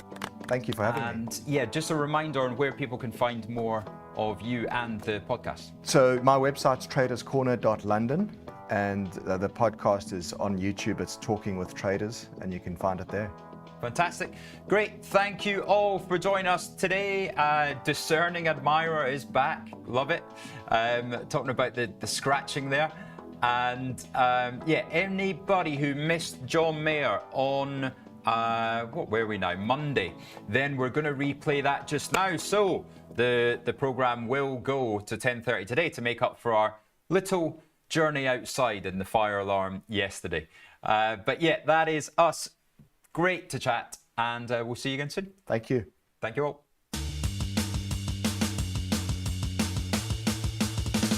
Hey, trader friends, welcome back. And we are joined by the one, the only John Meyer from SP Angel. Hey, John, how are you? Yeah, I'm good. Yeah, nice to see you. And nice to see you too. I adore patching through to, because I see all these amazing rocks and minerals behind you. Talk us through what you have behind you over there. We got pieces of spodumene, which contain lithium, some very good copper samples, some very high-grade copper there, some tin. We collect different sorts of ores and cores from around the world. It's just stuff that we pick up as we go around. I'd love to be there when your luggage goes through security and everything goes off. Beep, beep, beep. We've had a few moments when we've been stopped and asked for our papers. Speaking of which, I've got a picture of you in Zimbabwe. This is fascinating. All of our clients and our trader friends here know that you do a lot of traveling. What is this picture, and why is there a huge hole where there seems to be a bridge or a platform? So this is on the Kavango mineral licenses, and this is an artisanal working. And in fact, the local guys who are, well, they're not quite digging by hand. They are using explosives. But they use this very, very rudimentary and crude, simple way of getting, of dropping into the workings in order to get at the gold. And in fact, these guys are really good miners. I mean, it's not the safest way of doing things, and it's definitely not modern. It's not a modern way of mining. But this is how it was done traditionally. It's a metal head frame. You've usually got a small motor, and that helps to, which is a winch. You drop people down into the workings, and they dig away, and a lot of it's by hand, and then once a day they'll blast because the rock down there is very hard, but they get a lot of gold out. And is it? Are there lots of people hiding behind, and I can't see them, or is it really just like a one-person, one-man band there? Usually they work in groups of 4 or 5. They work in teams, and they're very effective. So there'll be about 4 or 5 guys underground, relying on that guy at the top to get them out at the end of the shift. Nice. That guy's got a really no pressure then. Yeah, no pressure. Right. Well, these guys can climb out without the winch, but the winch is helpful for bringing up the ore. Right. Let's move on to stocks and commodities now, because we've had silver really heading higher. Gold seems to have eased off a bit at the moment, but gold's still up 0.5% there. What is your outlook at the moment for gold? Are we still seeing this sideways pattern, or are we going to see a move, a breakout move sometime soon? I think given Donald Trump's big, beautiful bill and the likelihood of that to cause the printing of a lot more US dollars, and the fact that just about every other European country is likely to have to print more cash as well. We see gold breaking out on the upside. Gold is your hedge against inflation, and inflation is not going away. In fact, looking likely to have even more inflation pressures, right? Upward pressures. Yeah, if nations print more cash, and I think they've got to cope with the amounts of debt that they have, and the fact that interest rates are at higher levels than anyone had expected. So yes, that ultimately that is inflationary.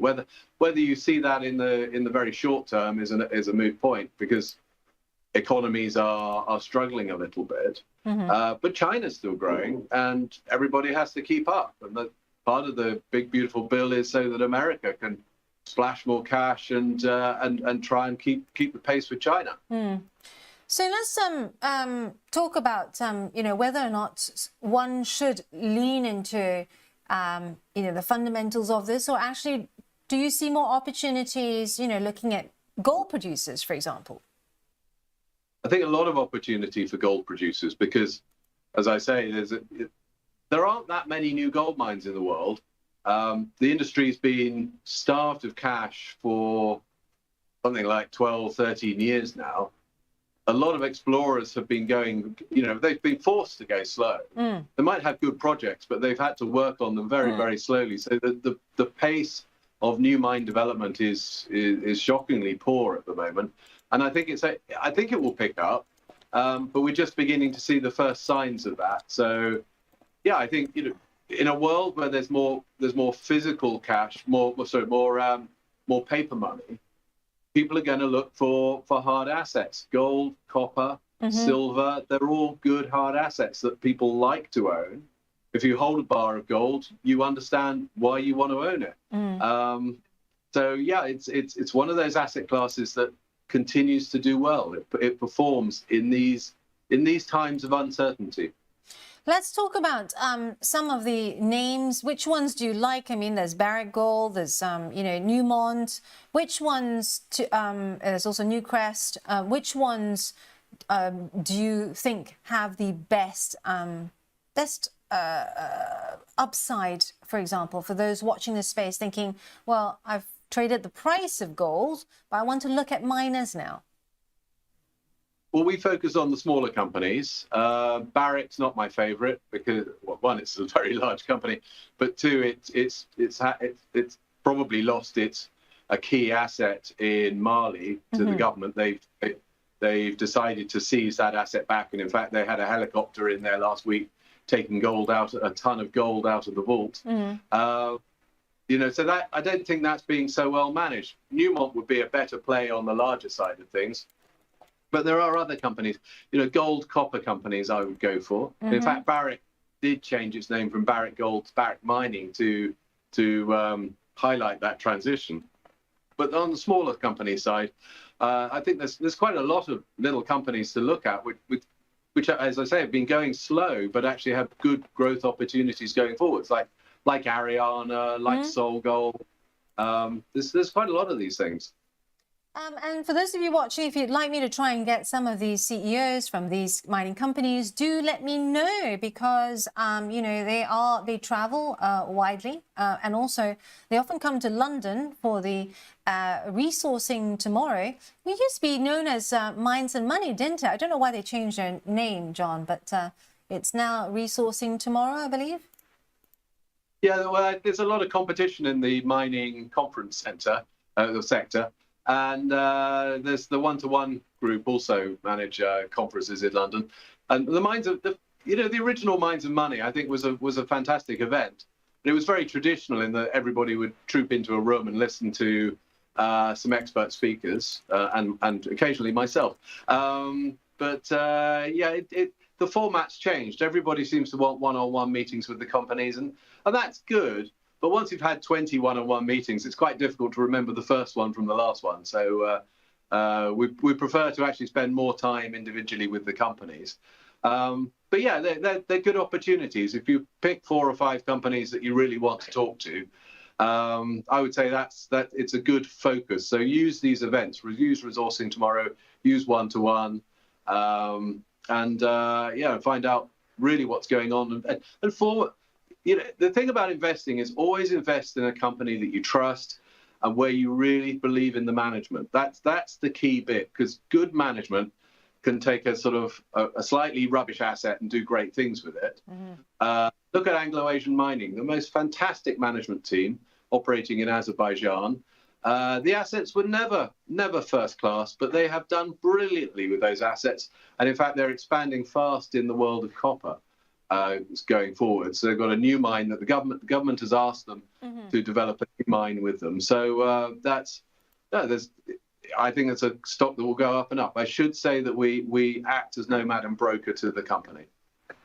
Interesting stuff. We've got people chiming in on the chat as well. Fortet there saying another reason for gold to go up is that most of it has already been mined, at least what is economically feasible to mine. Do you agree with Fortet, John? It's getting harder and harder to find the big world-class mines. So, yeah, I mean, Zimbabwe is a place where I think the next generation of new mines is going to come out, but nobody's going to throw billions of dollars at it right now. The government has a slightly onerous, I won't call it a taxation regime, but just a fiscal regime the companies have to work with. But it works. It's the gold assets are good, and the gold assets are developing in the right way. And in fact, the workforce is brilliant. As I say, these artisanal miners really know what they're doing. And you can't get that in lots of places in the world. You couldn't develop a mine on the outskirts of London and find a good workforce for it. It would be very difficult.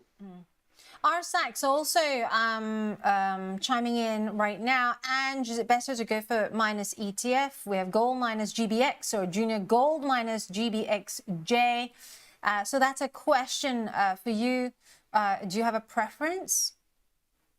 Personally, I always invest in the underlying equities. I don't go for these basket instruments myself.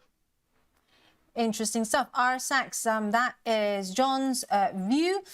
Also, we've got lots of people coming in onto the chat now talking about, top producing countries. Marcus Kane using AI there, saying, in 2024, China 380 tons, Russia 330 tons, Australia 284, and Canada following closely behind that, and the US. Yes, China is a big producer of gold there. Let's cross over to something that's been really hot recently, and that is copper. Right, so your outlook for copper, John. Lots of people here wanting to know what you think is going to happen in this space. Before I start on that, just with reference to Russia and China, communist systems, when they start to run short of cash, they always use mining and resources, so mining and oil and gas, for revenue. They use it to bolster the coffers. And when money is running short, they forget to put money back into the mines. Mines will always fail if you don't continue to reinvest in them. We saw this during the Russian financial crisis. A lot of the mines effectively collapsed. And so this is something to watch out for. If the Soviet Union collapses financially, then those mines will start to fall apart and the production coming out of them will fail.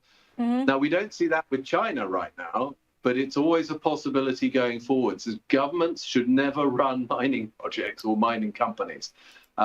It's only real mining companies where the management is incentivized for longer term, shall we say, production that one should ever invest in. Anyway, going back to the outlook for copper. Yes. Yeah, look, I mean, the world needs a lot more copper because the world needs to electrify AI data centers. It needs to electrify everyone's electric vehicles. And there's an awful lot of houses that will need recabling as well. So there's no good substitute for copper, and that's an important thing. Right, we have Rich McDonald here, who I know is very keen on copper. Great to meet you, John. How are you doing?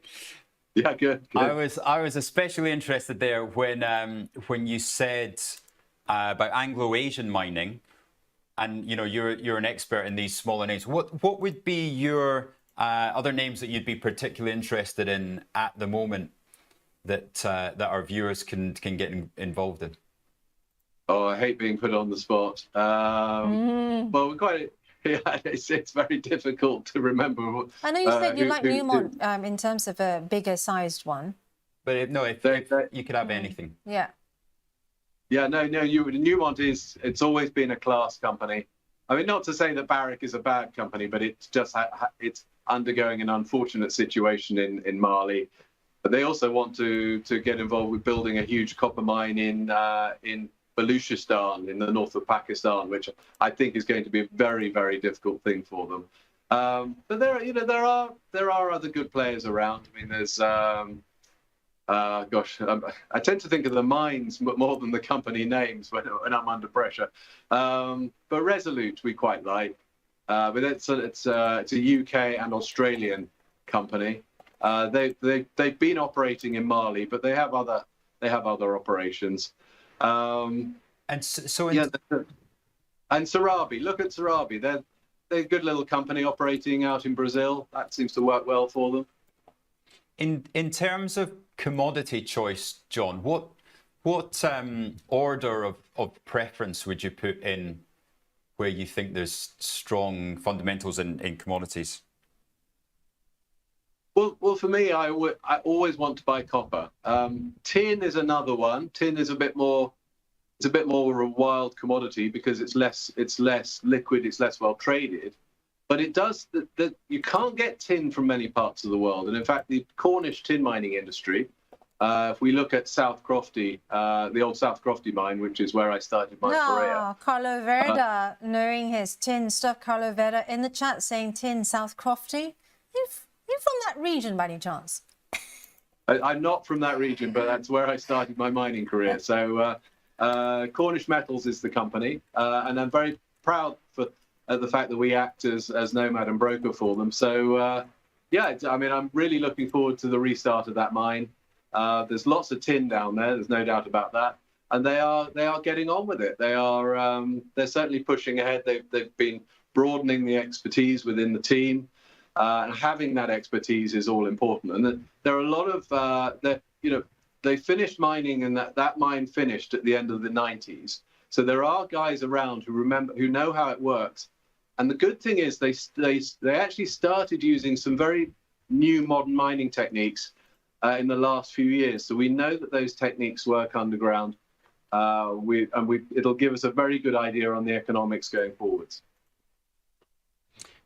Speaking of economics, you talked about copper earlier, and you said Rich was asking you out in the order, which ones you would go with most. You said you really like copper, everyone should have copper. Do you like the fact, John, that copper, in terms of Chinese demand, has seen a bit of a bounce recently? I mean, is this just a blip, or do you think it's a longer term trend that there's going to be more demand from copper from now on?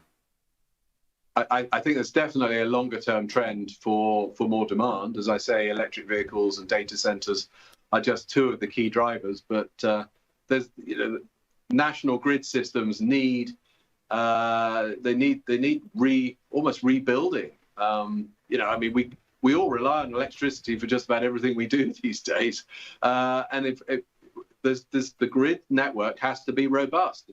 Yes. We have two-phase electricity that we all use. If you want to run a heat pump and an electric vehicle, you need three-phase electricity. That means you need recabling. So there's a lot more work to be done to make sure that consumers get the power that they're going to want going forward. Why has it struggled so much, though? Because I know, Goldman's were talking about this in 2022, and we've been waiting and waiting and waiting for copper, and the only thing that's ended up driving it is a bloody tariff on top of it.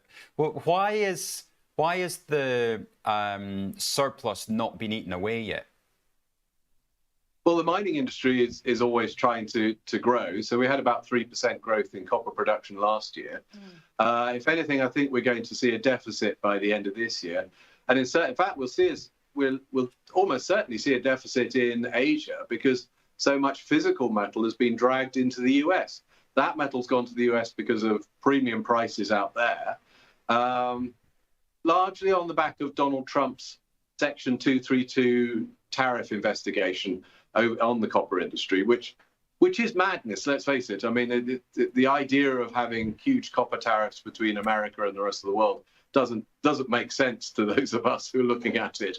But it is creating this enormous distortion, and so a lot of metal that the Chinese would have wanted to use to expand their grid systems, to connect more solar farms, more wind farms, more nuclear power stations, is now in America. So they're going to have to work even harder to find that metal. Yeah. And to illustrate what Rich was saying, just showing up this chart to show you, the one thing that's actually caused, this copper futures to jump there, which is these tariffs. So overall, though, there's a lot of data points there showing that you'll just see all this additional cost being passed on to consumers. Is that your expectation, John? Yeah. Well, yes, I'm afraid it will be inflationary, certainly in the United States. And it probably creates a little bit of inflation elsewhere in the world. Would you still go on the LME then, if for our guys that were looking at trading it, or the HGA's now COMEX is underpinned, or how would you play it? Or would you go for some of the smaller names that are leveraged into it? I think Trump is going to have to unwind this tariff proposal. I mean, they haven't actually come out with what the real tariff is, but I think they'll have to roll back on it to a very large degree. So I would be buying the LME and selling COMEX, but that's okay. What do I know? I'm not a professional copper trader. Yeah, and then what about the companies that are leveraged into this potential move if we do go into deficit? Well, certainly they'll do well. Antofagasta, Rio Tinto, Glencore, BHP, they're all very, very well placed to benefit from this, and even Anglo-Asian mining. So Anglo-Asian mining, is that sort of full copper, or what's the breakdown, John? They are transitioning from gold to copper, partially because of the resources they're working on, and because of the new mine that they'll be restarting next year. So what are they going to be? They'll end up 2/3 copper, 1/3 gold, I think, in the next few. And that's with new production coming on next year. Yes, yeah. So I'm kind of making a bit of a guess. I'm not the analyst on that stock, but it's definitely going in that direction. And then what about generally? So obviously BHP tried to take a grab on Anglos for their copper. Do you think there'll be more M&A because of the outlook over the next few years, and what a struggle it is to get production online? Well, what we see in the industry is if any new copper project comes along and it looks like it might turn into a world-class project, it gets acquired very quickly.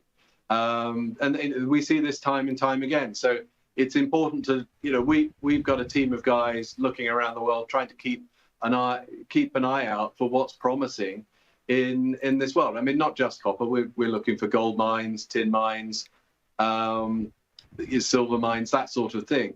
But that's where the money's made.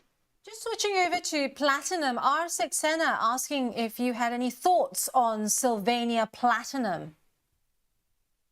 Yeah, it's an interesting one because hybrid vehicles have given PGMs, platinum, palladium, rhodium, ruthenium. It's given them another lease of life. We all thought that electric vehicles would really see the end of these sorts of auto catalysts, but actually it's not working that way. Hybrids are working well for now.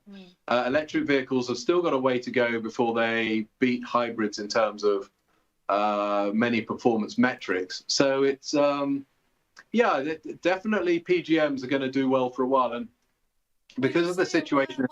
What is your duration? Because there was this expectation that it would do well, and then Trump 2.0 happened, and then it pretty much took its foot off the pedal. Yeah, I mean, certainly while Trump's in power, they're not going to be pushing electric vehicles in the States, and in fact they tend to drive bigger mileages in the US anyway. So EVs have got a way to go before they really crack the US market. And let's face it, petrol and diesel engines have become increasingly efficient. So the the benefit is less than it was. I mean, I'm still a huge fan of electric vehicles.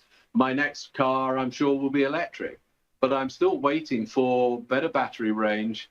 I won't say better reliability, but there's, you know, the motors are becoming more efficient, the control systems are becoming more efficient, and the battery is just getting better and cheaper.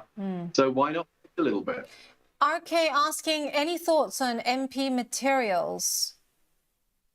And so we're getting on to we're on rare earth now. Yeah, look, yeah, rare earth, really important business, because we need rare earths for the permanent magnets. And Tesla tried using non-permanent magnets in their cars, and they very quickly rolled back from that.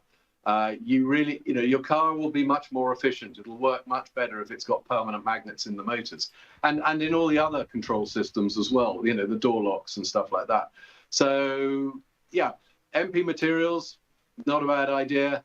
You've got Macango, you've got Rainbow Rare Earths, and there's something called Ionic in Australia. So there are a few companies out there that are working on rare earth processing. So they're all working on the reprocessing of waste materials, recycled materials. So Macango, where we act as nomad and broker, is one of those. And the stock's done well recently. It's there's so much going on in that space. And I do think actually Rainbow will go better, because Rainbow, at some point they're going to get that processing, that mineral processing bit right, and then I think they'll become an important company. John, thank you so much. I think we could talk all day on it's such a great sector. Telling lots of people that you will get to those questions, and I will get those questions to you over email and then get them back to our clients. But it's such an interesting space. We just don't have enough time. Last question would be, do you think, back in the day, obviously we had the Mick Davis was the one that used to really drive the M&A in the sector. Do you think there's still M&A to be done in the big names? Oh, there's loads of it. Yes, I think BHP will come back for Anglo. They are all looking around for assets to buy. They've got lots of cash. I think they definitely. I mean, I know you can earn huge rates of interest very easily by investing in treasuries, but ultimately everybody needs some proof against inflation. They need a hedge there, and the mining companies, it's their business to develop mines, so they've got to find new mines to develop. And that we talk to the guys in the exploration teams at Rios and BHP and Anglos, and they tell us what they're looking for. They are very, very busy out there looking for the next wins. Right, and that Anglos ticks some boxes there. Well, Anglos is an easy way of acquiring a lot of copper production. If you think copper prices are going up, if you think you can improve the portfolio, Anglos is a very easy win. And maybe the Glencore go for it. It doesn't have to be BHP. And sorry, as I say, I could keep asking questions of course, but that's golden, and Axel's going to drag us out. John, thank you so much. Thank you so much, John. We are so lucky to have you here so that we can ask you all these amazing questions. Tons more. We'll get them emailed to you, and then I'll get it back to our clients. Thank you so much, John. We'll speak later. Thank you.